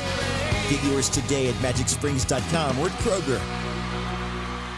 Tri-Hill Turf offers the highest quality turf and pest services. Hey, you say those are big words. Well, let's see. Tri-Hill Turf and Pest has a company agronomist, state and nationally certified technicians, free soil testing, and they even have precision GPS guided application equipment. Now that's high tech. For over 30 years, Tri-Hill Turf and Pest has used the latest application technology, and they strive for turf and pest excellence. They are your local turf and pest experts. Call the local team at 782-0404. Tri-Hill Turf and Pest. ESPN Arkansas weather. Cloudy skies with a very slight chance of a shower or thunderstorm across the north tonight. And overnight low will drop down mid to upper 60s. Chance of a few scattered showers or storms for Friday. Our high temperatures will be in the low 80s north, upper 80s south. Saturday, showers and occasional thunderstorms. Our high temperatures upper 70s to low 80s. I'm Sally Russell with your forecast on ESPN Arkansas. KERX Paris Fort Smith. The Bud Light Countdown is on. Arkansas football begins in 29 days. Good morning, Vietnam! Broadcasting live from the Bud Light Studio. I love Arkansas! I love everything here! Give me that thing here! On your favorite Arkansas sports talk station. Why did that happen in Fayetteville, Arkansas? Dixon Street. It'll get you. Streaming live from HitThatLine.com. .com. You want answers! I want the truth! You can't handle the truth! This is Halftime. Man, that ball got out of here in a hurry. With Phil Elson. You do a fantastic job on the radio. There's no one else in this league I'd rather listen to, so keep up the good work. And Tye Richardson. Your show was really, really good, guys. 2 more quarters, and after that, most of you will never play this game again. See ya! D-Mac! Hold on, Matt Ryan! D-Mac not looking back. Touchdown! How about that Heisman, Mark Jones? How do you like it? Wide open again. All right, hold on. It's almost halftime. Well, you know, the open of the show feels a little more painful, I think, due to the conversation we were having about Darren McFadden getting screwed over by the Heisman Trophy voters, not once but twice. Hey, did you see Arkansas football's Twitter reply to College Game Day? Yeah, they had the whole video with Houston and McFadden on the field after the win over LSU and bringing the wood, and I mean you can't help but fire you up a little bit. But it also gives you a sense. You know, I didn't bring this up to Aaron Torres last segment, Ty, and I almost hesitate to say this, man. I don't mean this as an insult whatsoever to Arkansas football or anything like that. But Ryan Fowler, who hosts in Alabama, pointed to they were making fun of Georgia a little bit. Give Alabama a chance to make fun of anybody in the SEC, they're going to do it. Kind of like us in Missouri, you know. And he points out that if you want to annoy a Georgia fan, ask if you can borrow his or her VHS copy of Herschel Walker highlights, because that's all they have. That's what he was saying, you know, making fun of that. So I kind of feel like, and I know there's more than Darren McFadden in Arkansas football history, just in the same way that there's more than Herschel Walker in Georgia football history. But we talk so much about DMAC. We point back to those days, and there were even better seasons after McFadden was done. I mean, you know, the Sugar Bowl and with Bobby Petrino, that was a better season than McFadden had at Arkansas win-wise. But that's kind of what you have right now. You know, I mean, you're wearing those uniforms from 2005 through 2007. We're still talking about it all these years later. And, of course, there's so much more to talk about as you go throughout this year, but that's what we have. I don't think they were on VHS, though. I wasn't recording on VHS back then. And I told you that I was kind of bummed after going to SEC Media Day, seeing these Herschel Walker highlights. I had a little FOMO that I didn't actually get to see him play live. Fowler also likes to put out the number of days the last time Alabama lost to an opponent. And as you know, Arkansas has not beaten them since Nick Saban arrived. So it's been thousands of days since the Razorbacks have overtaken the Crimson Tide on a football field. So when Arkansas gets to that point in the season when they're about a week out from Alabama, Fowler will make sure to let fans know how long it's been since the Razorbacks have actually beaten the Tide. We're talking about the highlight coming in that I put in our open with Bob Davie and Mark Jones on the call. Davey, I think it was at New Mexico at one point. I don't know what he's doing now, but a good broadcaster back in his day. Matt Ryan better look over. And then, of course, Tim Tebow is the one that ultimately wins that trophy. And you think to that, because I was talking to my dad that the other night, it's just more pain and suffering, Phil. And the Houston Nut highlight you're referring to, you know what the best thing about that clip is, 2007 against LSU? The game was on CBS, and he was speaking to two ESPN guys, ESPN commentators, Mark May and Lou Holtz. I think Brando and probably Archie Manning and maybe Tony Barnhart would have been in studio at that point for CBS. But he's talking to Tracy Wolfson. He's like, Mark May, Lou Holtz.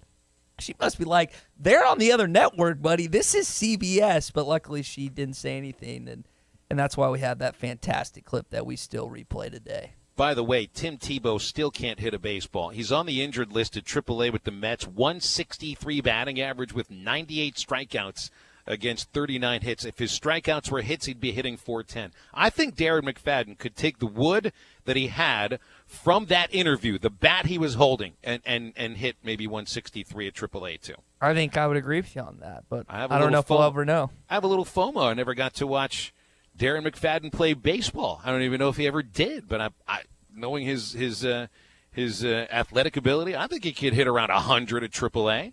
I don't think he would. I don't think he'd be given the chance to, like Tim Tebow was, but I think he'd be able to do that. All right, so here's my first FOMO for today. Have you ever, Tye Richardson, gone to a baseball game and taken part in the pitch speed booth? You know, where you test how fast you throw at that very moment before you warm up and basically just destroy your shoulder by overthrowing. I think I had the highest I've been clocked in, and this was a long ago at a state fair type thing, was 75. And that's probably the highest I've ever been clocked in at. That's not bad, by the way, for someone that didn't play baseball very much. At 75 miles an hour is nothing to spit at. Yeah, but we saw a couple of pitchers with UAPB that didn't really throw that hard. That's also the hardest. With no accuracy, you also have to put that into context. Good point. No accuracy whatsoever. Saying you could get batters out. It would have been like Charlie Sheen in Major League, Ricky Vaughn, when he was just throwing as hard as he could, and he hits the head off that plastique batter. That's what equivalently, and again, I was throwing 20 miles an hour what he was throwing in that movie. So, 23-year-old Nathan Patterson, last year at a minor league game in Nashville, hit 96 miles an hour at the pitch speed booth. He took that and figured, I'm going to start training. The kid hadn't played baseball competitively since high school, and he said he really didn't have a very good arm in high school. So he decides since he hits 96 in a pitch speed booth, he's going to start training, thinking that he might be able to get some attention through social media and maybe have a chance to pitch somewhere. Ends up getting hit by a car, broke his left wrist. That happened in December. Still keeps training, and then over the winter put out a video with a cast on his left arm throwing 94 miles an hour off a pitcher's mound. He did join a men's baseball league to stay fresh and pitched a little bit after his wrist healed. And then 2 weeks ago, Nathan and his brother Christian went to a Rockies-A's game at Coors Field in Denver. Went to the pitch speed booth, and Nathan threw 96 while his brother was videoing it. Then he tweets this out and tweets, "We need to get my brother signed. Let's do something about this." Nathan Patterson yesterday signed a contract with the Oakland A's to be a minor league pitcher.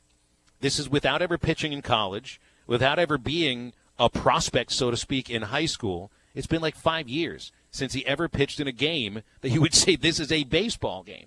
And now he's going to be a minor league pitcher. Throwing 96 miles an hour, by the way, I mean, who knows? I mean, that's close to what a lot of pitchers are throwing in the big leagues now. But that's without ever having a pitching coach. My FOMO is that I've run pitch speed booths before. Working for a minor league team in Akron, Ohio in 1997. One of my jobs every couple of games was to run the pitch speed booth.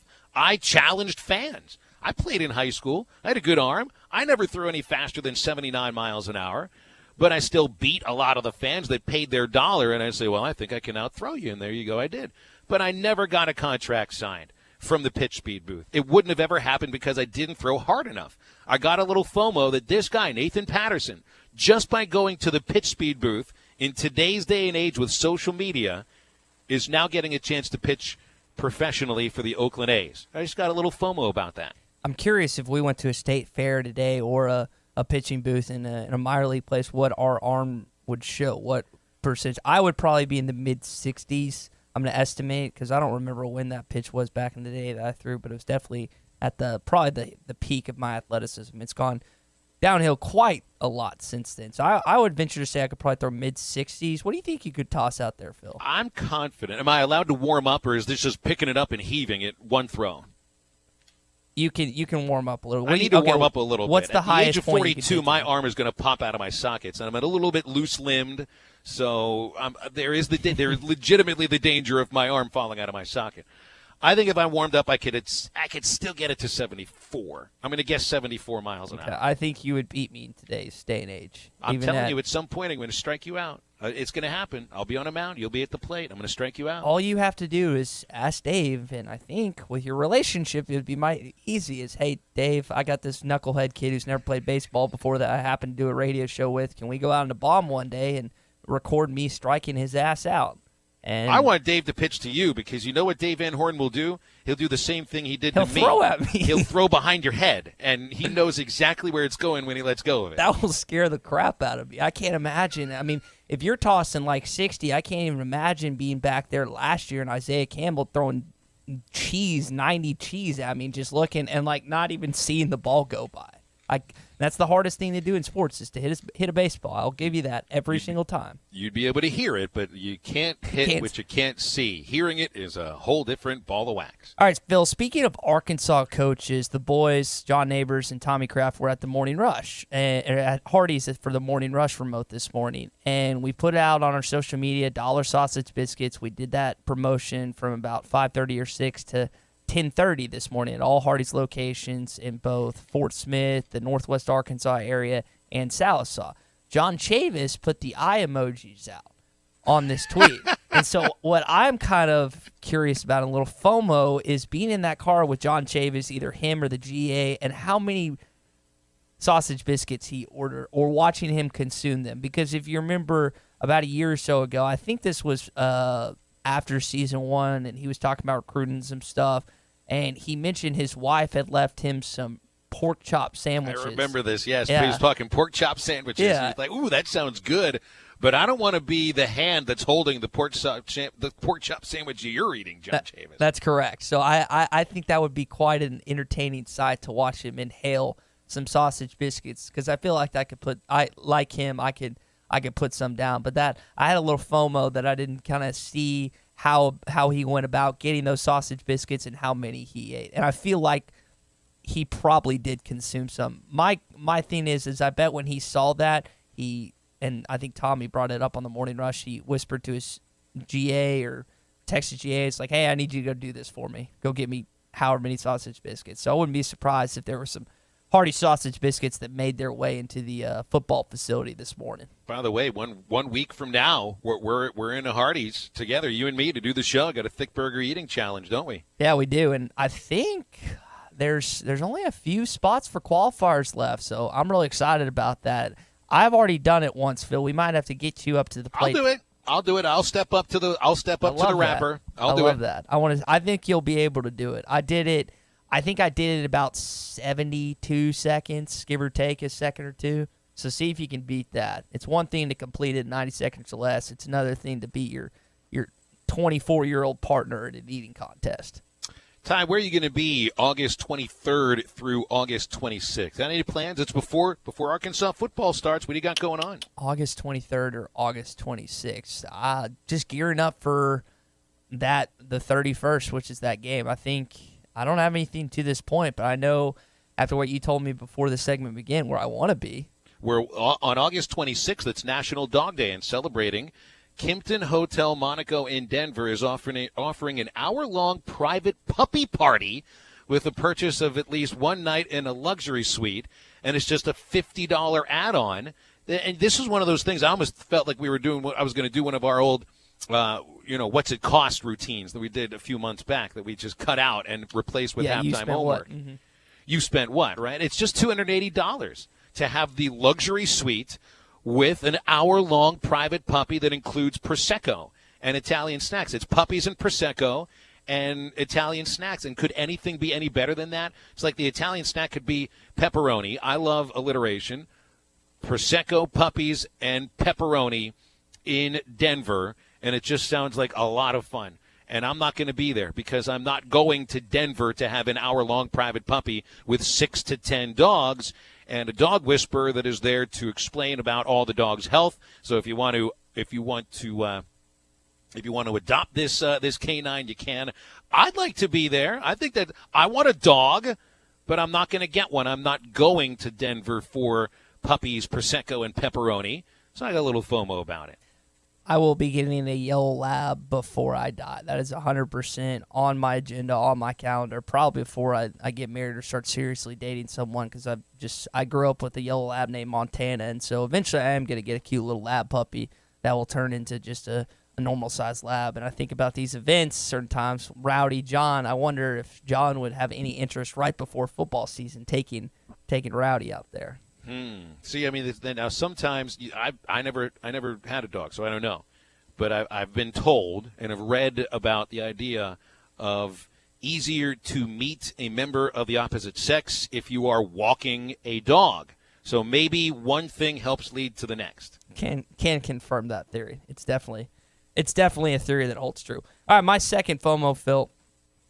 Do you remember, and I don't know if you participated because we don't know each other, that a couple years back there was a media staff SID flag football game that took place? I remember seeing photos from this. I was not there, was not a part of it. So John was there. I was not a part of it, and a bunch of other media members that we've had on the program were a part of it as well. And apparently Tom Murphy stood out amongst the many. In which way? As one of the guys that it was actually good. And for his age, I got to give him a clap for that, because for him to be athletic where he's at in life, I'm sure as heck ain't going to be there then. But I'm wondering Did Tommy Kraft officiate this game? I don't think he was a part of it. I'm not 100%, but I don't believe so. So I'm wondering, Phil, is with 2 bye weeks this upcoming season, will they have another one? And I know that hopefully this will get done. If Kyle Parkinson's listening right now, my guy Kyle, I'm hoping we can set this up. I think John's been talking to him about it a little bit, but there are 2 bye weeks this season. I think Week 6, October 5th. Week 12, November 16th. I'm thinking it all depends on how the team is performing, don't you think? Yeah, it's 100%. No one's going to want to try and schedule this if the team's 2-4 or whatever. But I think if they get off to a hot start and they're like it, maybe they do this, maybe they don't in year 2. I don't know, but I just want to participate because I think that was an event that I missed out on that I really want to, that I hope it will some point in time will come back because it's fun. I played when I was a kid. Kids would have birthday parties in War Memorial Stadium, and so we'd get to go out there and play football and participate in that. I actually used to go with my dad and some of his buddies to play football out there when I got a little older, and I wanted to do that in Donald W. Now, I know some friends of the program while in college, they would play out there when it was snowing because there was no security or anything, so they just went out there. Just go in and just played. So I think that would be really fun. I know a lot of media members, and I think a lot of our listeners would find that really entertaining to see a lot of the guys that they either read, they watch on TV, or they listen to on the radio play flag football or football, if it was touch, whatever. Well, I would be a little worried about injuries, but I think you can do a talk show even with a couple of broken legs, Ty, so I don't think I'd worry about it all that much. I don't have a very good track record with so-called celebrity athletics events. I told you about this yesterday. The Travelers had a celebrity softball game that a radio station in Little Rock put on. I was doing the broadcast for the Travelers, and I had an episode. I didn't injure myself, but I injured somebody else because of an inaccurate throw. It was unfortunate. A young lady who was representing a TV station in Little Rock was just standing around behind home plate, kind of by the backstop, just hanging out with a couple of friends talking as I am warming up my arm with Clint Sterner. In the third base foul territory in front of the visiting dugout, we're throwing. And I overthrew Clint Sterner, and I hit the young lady on her head, her cute head that had all these. She looked like Pippi Longstocking that day with the two pigtail braids. She was adorable, and then there she was on the ground crying her eyes out and didn't play because I'd belted her in the head with a softball that I'd thrown for about 100 feet away. Missed my mark by a good 40 feet. One of the worst throws of my life. I don't think I've ever felt worse. So windows have been broken in my time over the years when I'm overthrown, but I've luckily, I don't think, ever hit anyone in the head. But Bill, apparently back in the day, Clint Sterner was quite a baseball player. Like he always talked about it. Yeah, I mean, has the arm. Yeah, he always thought he was going to be more of a baseball player than a football player. And I think it's funny that both him, Tyler Wilson, and I think there's one other guy, maybe not an Arkansan, that's not coming to mind at the moment, that envisioned themselves as baseball players, but ultimately had careers both Arkansas and other levels as a football quarterback, which is definitely interesting. But yeah, apparently he could. He said he could hit the crap out of a baseball. He kept repeating that on both. He could also flash a look like, dude, did you really just hit that girl in the head with a softball? Because I got that look from Clint Sterner. All right, here's my last FOMO. Guess what's going on tomorrow at the Dell Diamond in Round Rock, Texas. And real quick. All right. Yes, it is actually called all right night at Round Rock Express Baseball, the AAA affiliate of the Houston Astros, hosting the Sacramento River Cats, and they'll be giving away a Matthew McConaughey bobblehead doll to the first 2,500 fans. McConaughey is wearing a tux, accepting an Oscar in this bobblehead doll. They are wearing jerseys that look like the old Houston Astros jerseys with the level of beige, yellow, and orange, and dark red and maroon. It's just one of the uglier uniforms in baseball history, and they are legitimately calling themselves this night the All Right Express. It's not Dazed and Confused night at Round Rock Express Baseball. It's all right night. And they are going to be it's like the city is called All Right. Didn't Northwest Arkansas Naturals yesterday, they became the Growling Chickens. This is a thing around minor league baseball for a day. And I want to be there. I don't think McConaughey is throwing out the first pitch. He should be. But I want the bobblehead. I want to see these ugly uniforms. And I want to be a part of All Right night, because Dazed and Confused, I felt so good about you watching it, Ty, and your love for the movie. I feel like you and I should be at this event together. Is he the one redeeming quality of Texas? And I know some people listening right now don't like Matthew McConaughey, but I can't think of another redeeming quality outside of state income tax that they don't have. And we're speaking more to the Texas Longhorns. Is he the only redeeming quality of Texas? Chad Morris came from Texas. Be careful. No, Longhorns. If we're going to refer to the Texas from the Longhorns. Yeah, if we're going to go there, if we're going to narrow it down to the Texas Longhorns, the University of Texas, is he the only redeeming quality of that school? And I guess you could say Vince Young. I like Vince Young. Earl Campbell. There are a lot of people around here that still grew up Earl Campbell fans. Okay. But I don't know where to go otherwise. That's it. Honestly.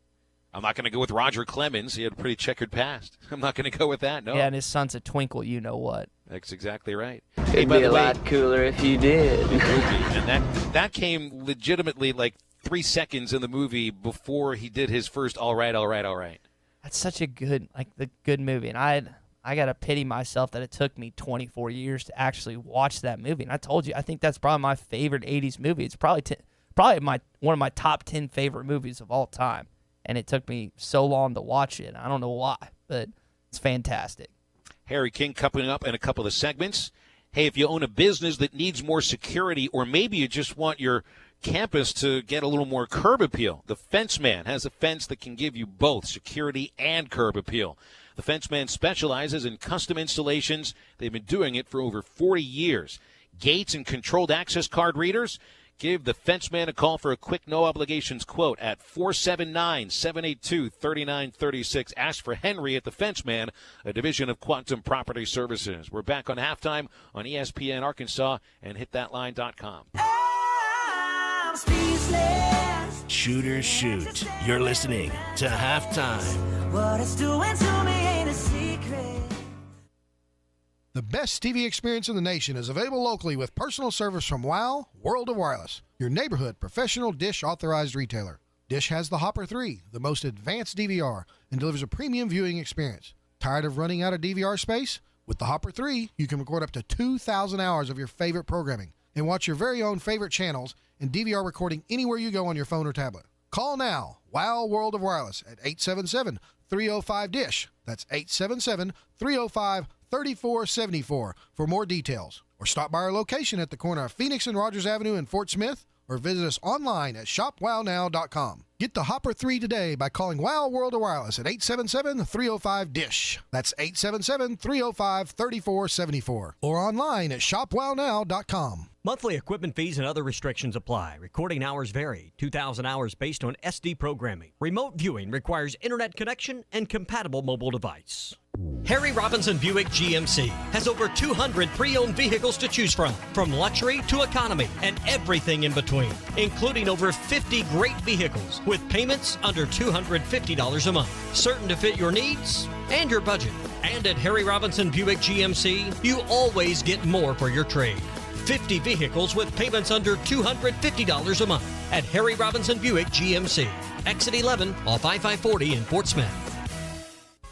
Is your home at least 10 years old and served by OG&E? OG&E is offering Arkansas customers a free weatherization program to increase your comfort and lower your bills. A trained crew will perform an energy audit at no cost to you, and if your home qualifies, our crews will install measures that will save you money. The services provided through this program are absolutely free to qualifying homes. If you could benefit from free home weatherization improvements, call OG&E at 1-800-272-9741. That's 1-800-272-9741. Your fence is more than a decoration. It's a reflection of its owner. Choosing a fence company should be done with integrity and quality in mind. The Fence Man has been providing fencing and security solutions for over 40 years. An in-house custom iron and gate department, plus an access control department. The Fence Man offers services other companies aren't equipped to do. The Fence Man, fencing and security solutions to protect what matters most. 479-782-3936 or online at thefencemancompany.com, a division of Quantum Property Services. Spring is in the air. Not in the house, Dalton. Okay, AJ. Aw, snap, I told you not in the house. Red Kool-Aid all over the white carpet. Mom and Dad are gonna... Okay, AJ. I can't believe it. We're so in trouble. I told you so. Thank you for calling Service Master Clean. This is Tanya. How can I help you? Tanya, it's Dalton. For the clean you expect and the service you deserve. Think Service Master Clean. Visit us online at smcleanonline.com. Got a mystery stain on the carpet and the kids insist they don't know what it is? Or you're just ready to give the house a good spring cleaning? Call Service Master Clean at 646-4087. Call today for spring specials. Service Master Clean. For the clean you expect and the service you deserve. It's okay, AJ. This is the Morning Rush. It was game time in the labor and delivery room, and my son was soon to be born. And we just had the TV on because we've been there all day. And my son was about to be born with the John Pelfrey show on TV. And I called a timeout. Give me the remote. Stop. And everybody looked at my wife. What are you doing? And so he will not be born with the John Pelfrey show on TV. Don't miss the Morning Rush. Weekdays from 6 till 9. Only on ESPN 95.3. Attention, please! Halftime is brought to you by Supercuts, offering smart looks for back to school and serving your community daily. Supercuts, we're super in style.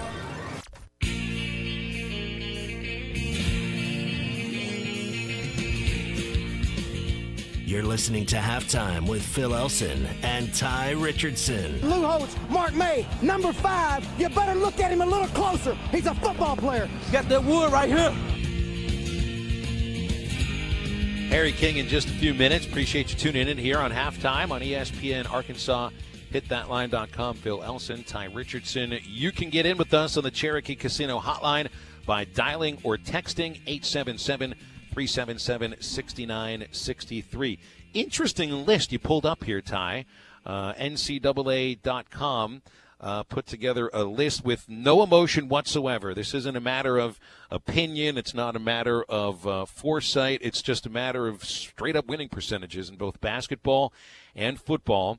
The top 16 programs all-time with winning percentages in a combination of basketball and football released by the NCAA. Arkansas is on the list.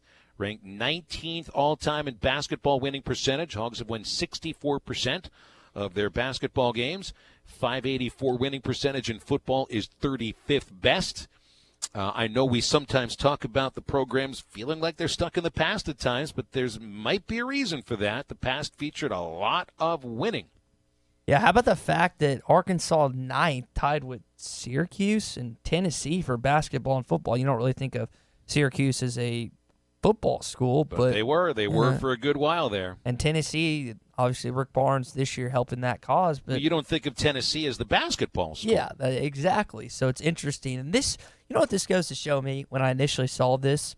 Through all the crap that you've had to watch the last couple of years, and this is more concerned with football than basketball. Yeah, basketball's just been mired in above mediocrity. Slightly. The Football's slightest. Been mired in well under mediocrity. So at that point, Phil, the fact that you're still here shows you how storied at one point in time both these programs were, and you're still top 10 combined. You're still top 10, and you haven't done really anything the last couple of years in either of these two sports. And so that you're just like, man, at one point in time, both these programs were awesome, and they have their different years. They have their different eras, obviously, but if they're top 10, where are they going to be if they actually start winning again? Where are they going to be if they start competing? And it's hard to see them doing and competing at a high level in both sports because you typically haven't had that in the eras of both Arkansas football and Arkansas basketball. But, Phil, imagine that actually does happen. Imagine if Muss and Morris get this thing going at the exact same time, and all of a sudden you're competing for you're in Sweet 16s, not competing, and you're competing for the SEC West. Imagine the jubilation that could come out of that as a fan, or how much more fun it would be as a radio host, not to talk about a 2-10 football team or a team that's high point of the season was winning on the road against LSU. Think about how much fun that's going to be for us if these teams start actually winning and competing in big-time postseason events. You mean there's the potential to actually talk about winning for maybe like 12 months out of the year instead of a 4-month or 5-month stretch during baseball season? And the potential. This is a legitimate possibility, perhaps? And the potential that the baseball school tagline that's been associated with Arkansas the last couple of years goes away. And I'm not saying that's a bad thing, but you and I both know Arkansas has been a baseball school these past few years, regardless of. A lot of the other schools around the SEC would use that terminology in a negative, with a negative connotation. Correct. And it's not, because as dominant as Dave Van Horn and his guys have been these last few years, it's more of a compliment than a diss. But as you just mentioned, SEC fans around the conference, when you get labeled a baseball school, typically that's not a good thing. Like Vanderbilt, that's a baseball school, and for good reason, because they're more of their football, less their basketball programs had some success, but their football program has had virtually none. It's almost like a label you don't want to get sifted into, but you're okay if the baseball team's really good and the basketball team and football team are pretty good too, and people are like debating, is this a baseball? But if you're like, this is a baseball school, that's not good for your football and basketball programs at all. 1 through 16 on the NCAA list. Notre Dame number 1, Texas number 2, UCLA number 3, although it's been a while since UCLA was really that in basketball. Notre Dame's been that in football recently, going to the football playoff. Bama and Western Kentucky tied for 4th. We forget sometimes.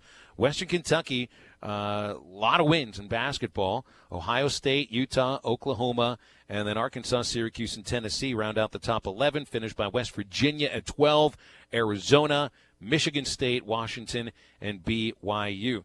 The schools that stand out, that they really are not even close to the success level they were used to. UCLA basketball, Syracuse football, 80s and 90s. Syracuse football was a national contender year in and almost year out. And Tennessee football, and we know what's happened at Tennessee football in the last few years as well. All right, we'll step aside for a break. We've got legendary sports writer Harry King coming up next on Halftime on ESPN Arkansas and HitThatLine.com. When in doubt, expense it. You're listening to Halftime. 3, 2, 1. Introducing the limited edition Budweiser Discovery Reserve. Brewed to celebrate the 50th anniversary of the moon landing. An American red lager with a light hoppy aroma, followed by a hint of toffee and a crisp finish. Inspired by our archival recipe from the time of the Apollo missions. Enjoy responsibly. 2019 Anheuser-Busch Budweiser Discovery Reserve American Red Lager, Ale in Texas, St. Louis, Missouri. Doe's Eat Place is the best of the best steakhouse in the River Valley. Award-winning steaks in a great atmosphere is what you will experience every time. Doe's Eat Place offers over 150 selections of wine, including 50 Cabernets, 200 spirits, including 80 whiskeys, bourbons, and scotch, and 75 beers, with 20 different local beers and 50 imported and craft beers. Everything you need for a memorable evening is at Doe's Eat Place, 422 North 3rd in Fort Smith. Open 5 till 9 Monday through Thursday and 5 till 10 Friday and Saturday. Call 784-9111 for reservations. Elite Roofing is a locally owned roofing contractor. If you're building a new home or maybe need a new roof on your existing home, Elite Roofing can take care of you. Elite Roofing is known for their dependability and reliability. Just ask any of their satisfied customers. They are licensed and insured, and references are available upon request. If you need a roof, call your local roofing contractors. Elite Roofing, 478-8668. That's 478-8668. Elite Roofing, 478-8668. Locally owned Lumber One can handle all of your building needs. They've built their business on having great relationships with everybody from contractors and builders to the everyday build-it-yourself. Lumber One is a full-line door shop to handle all of your door, window, and trim needs. And along with lumber, roofing, and drywall products, attic wall and floor insulation is available. Lumber One also does blueprint takeoff with access to design services with estimates available. So go where the pros go. Lumber One, located on Industrial Park Road in Van Buren. Is your home secure? No, really. Is your home secure? Do you just ignore the dog yapping, roll over, and go back to sleep? Guardtronic, the oldest alarm company in Arkansas, can make sure you sleep soundly. Founded in 1959, Guardtronic will make sure your home or business is protected against fire and burglary. How much do you have to lose? Call us at 785-2323 for a free quote before the bad guys make a call on you. Or visit Guardtronic.com. License E050. Hey folks, it's that busy time of year again. Greenview, the River Valley's largest grounds maintenance provider, is seeking additional workforce in lawn care, landscaping, irrigation, and weed control. If you're tired of that going nowhere job and you're looking for a new career path with advancement opportunities and year-round employment with benefits, seek out Greenview today. Call them at 479-242-0466 to set up an interview today. Halftime is brought to you by 906 Cocktail and Cigar Lounge. Upgrade your evening on the Avenue.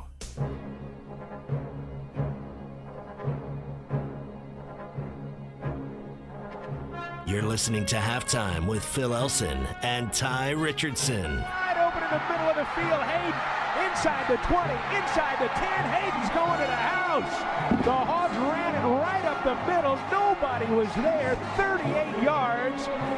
And the Hogs are a PAT away from tying this one up. Getting close to the end here. Halftime on a Friday on ESPN Arkansas and hitthatline.com. We're going to head to the Cherokee Casino hotline where Harry King is standing by.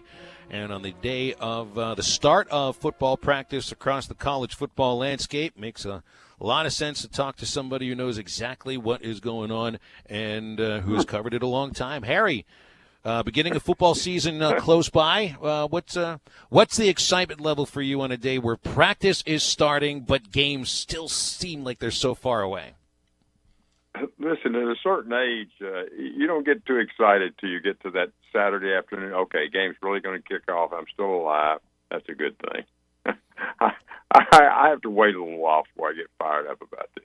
Well, I think maybe you belong in the camp of a few people, but you know, in today's day and age, where it's just the countdown for our show started at 100 before the first game. So going into this season, you know, there's the expectation of improvement for Arkansas on both sides of the ball potentially. We're looking probably for more of an improvement offensively than defensively. Would that be a fair statement? Yeah, I agree with that. The offense was, I mean, the quarterback play has to be better. Nothing against Story and the other guy, but the quarterback play has to be better. Both those guys have been around. I just personally think the guy May and M winds up playing, but they've got the freshman wide receivers have got to play better. I mean, they couldn't separate from anybody last year, and you can have the best quarterback in the world, and there's no place to throw it. It doesn't really matter. But yeah, I think the real improvement should be on offense. Yes. Well, and improvement, of course, has to start up at offensive line, really. And I mean, you could even tell last year that just things would break down so quickly. And maybe that's one of the reasons why Chad Morris would refer to we haven't gotten a lot of our playbook in. We expect to see a lot more of what this offense is about, not just because it's year number 2, but because there are the personnel, speed-wise, potentially at each position where you can see what these guys want to do. Yeah, no, I think surely I would be disappointed if the offense is not a lot more creative, a lot more innovative than it was last year. Yeah, and again, you're right about the offensive line, but a little improvement in the offensive line, a little improvement in the wide receivers, a little improvement at quarterback adds up to some advances.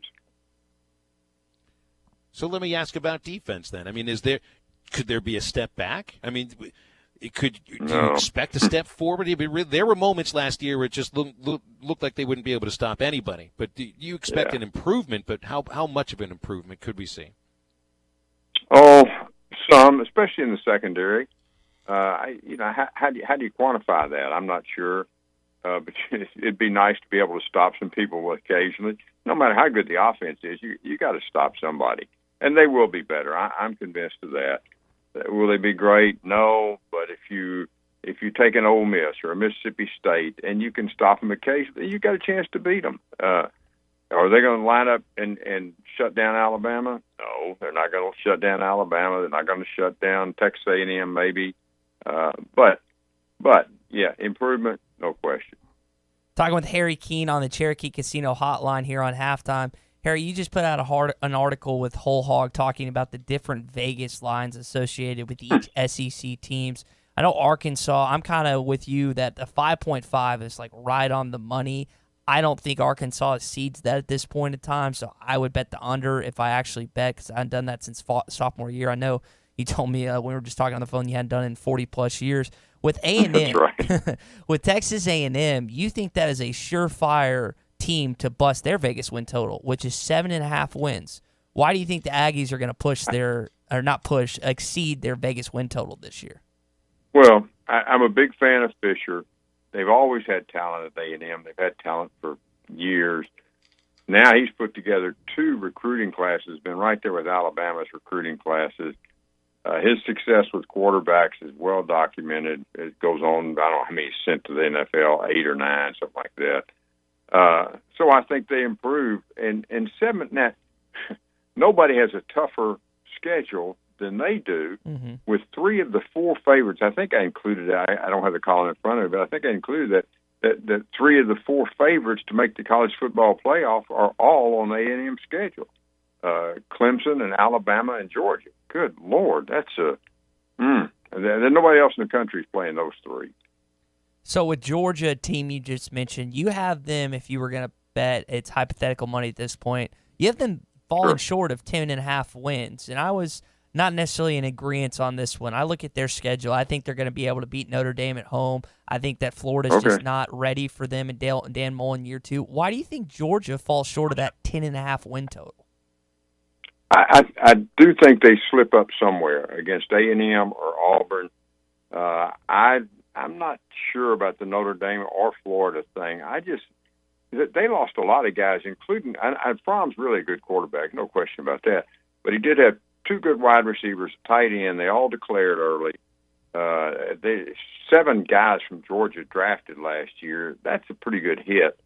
Plus the confidence in those wide receivers that Fromm had. I just think somewhere along the line they get surprised by somebody. If I had to circle somebody, I'd say it'd be A&M, but that's just a guess.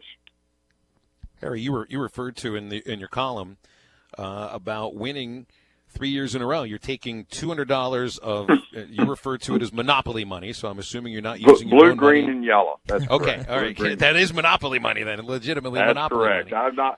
I'm not opening my billfold for this, but go ahead. But you've done well. I mean, you've turned a fake monopoly profit over the last 3 years. So it seems you've done pretty well at this. Well, old people, if you try hard enough for the last several decades, let's leave it at that. Once in a while you get it right. You try and pick the 2 or 3 lines that you think would be the best, and you bet the 30. I self-imposed minimum wager $10, maximum $30, and so you hope that if A&M and Georgia both do what I think they'll do, then you've got a nice cushion. You can lose several of those $10 bets. That's all. It's a matter of money management. Just have the feeling that you'll know whether or not you are correct or incorrect about your guess of 5 wins for Arkansas by the end of week 2, the Ole Miss game, because that one is that decides the trajectory of the season for the Razorbacks. You picked them 5-7, but I think you did the year before, and all of it. I did the same. We were all dead wrong about that. I mean, you refer to it as a swing and a miss. Why this year 5 wins, and what do you see about that Ole Miss game? Well, the 4 non-conference. I mean, they've got to win those. Those are 4 bad teams. In fact, I wonder if we're not going to get misled if they beat Portland State 62-7 or something. They might score 1 million. Those four are really bad. And Ole Miss, to me, I don't remember a game in the second week of the season being so critical. I identified long before. I mean, back in the spring, everybody, this is the game. So, but Ole Miss is thinking the same thing. I think their number was 5, so it's pretty critical for them too. I'm not sure what to make of the game. If Arkansas loses to Ole Miss, then I think I went ahead and pointed out that there are 4 SEC games that I give no chance. Okay, that leaves you Mississippi State, Missouri, and Kentucky. It is a long time between Ole Miss and a Fayetteville home game against one of those teams. So, yeah, the trajectory. I'm not much for believing that. Oh gosh, that game set the tone for the season, but this might be different. This might really set the tone. So when the season's all done, I mean, what is it that you would accept as a show of progress? Is it a certain win total? Is it a feeling of cohesiveness on offense, a step forward defensively? What constitutes success in year 2 for Chad Morris in your eyes? 5 is a minimum. If he got to 6, I think that'd be a real accomplishment. I really do. It'd mean you'd win 2 conference games. The offense has to be better. It just has to be. Anything less than that, then all of a sudden you're talking about, oh gosh, he's going into his 3rd year. We're still not winning. What's going to happen? And you talk about hot seat and all that. I mean, I think that's what comes about. If he goes 4-8 and the conference streak extends for another, win the streak in the conference extends another year, oh boy, it's not going to be a fun spring. Talking with Harry Keene on the Cherokee Casino Hotline. Harry, based on how you've gotten to know Chad Morris this past year and a half or so, do you think he's going to be a guy that if the pressure might get to him this year with all the pressure that's on him this year? Those guys that do that for a living, they pretty much know what they're walking into. I don't think it'll bother him. I really don't. I don't know the guy that well, but I don't think it'll bother him. There are anybody that signs up for these kind of gigs and making the kind of money they're paying coaches these days, they know what goes along with it. We got to win, and we got to win now. I mean, it's just, it's nice to say, gosh, we're going to give you 3-4 years, but those days are long gone. Back 1,000 years ago, back in the Southwest Conference days, new coach came in, he got 3 years, maybe 4 years. Not that way anymore. You got to win, and you got to win quickly. I thought Steve Spurrier, when I was down there in Hoover at SEC Media Days, was great. I think Laura Rutledge asked him a question about coaches having to inherit what they have in year 1. He was like, you should be good year 1. He was unapologetic. He was bashful. He's just like, you just got to win year 1. And that's what they did at Florida. And I think they came up short in the SEC championship, if I remember that correctly. But that was a different line of thinking to kind of what you're talking to right now. And kind of on that, Harry, you've been doing this a long time. Chad Morris put out a picture on social media of all the Red Bulls he drinks that they just got shipped into the practice facility.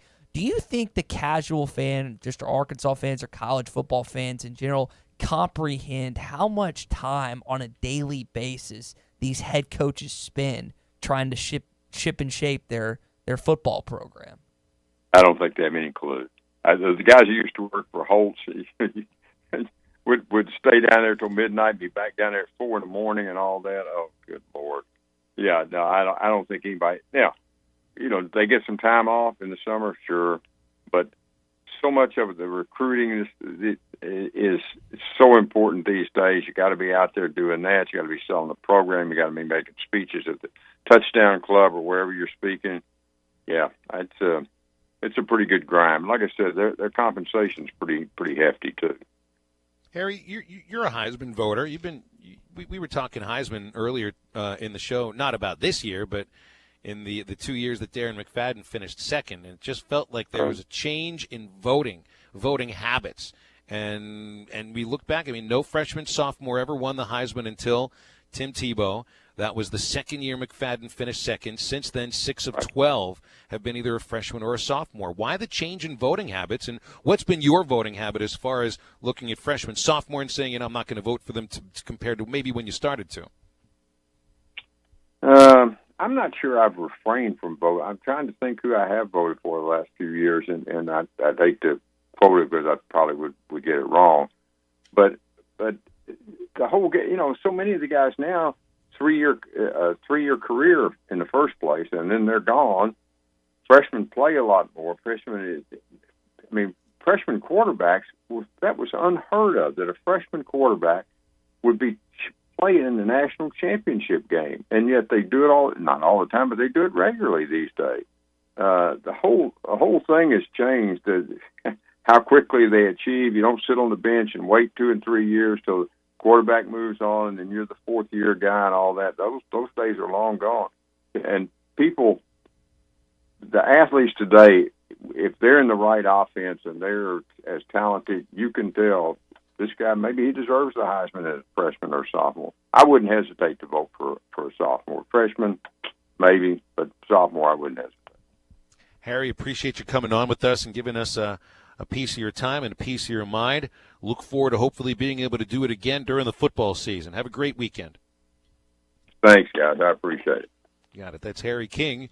Follow him online. He's at Whole Hog Sports, Arkansas Democrat-Gazette. And by the way, if you're looking for a new car, it's Road Chevrolet. That's the name you've trusted for over 80 years. Not going to be an awkward experience because it feels like family the first time you walk into that Road Chevrolet showroom. They are also dependable in car buying and the car owning experience. Not too many places does that go together. It's part of the family-owned dealership and service department that has served the River Valley for over 8 decades. Find your next dependable vehicle at Road Chevrolet, 2800 Alma Highway in Van Buren, or at roadchevy.com. Dependable since 1934. Cherry on the top of halftime next on ESPN Arkansas and hitthatline.com. What's your name? What's your sound? You're listening to Halftime with Phil Elson and Tye Richardson.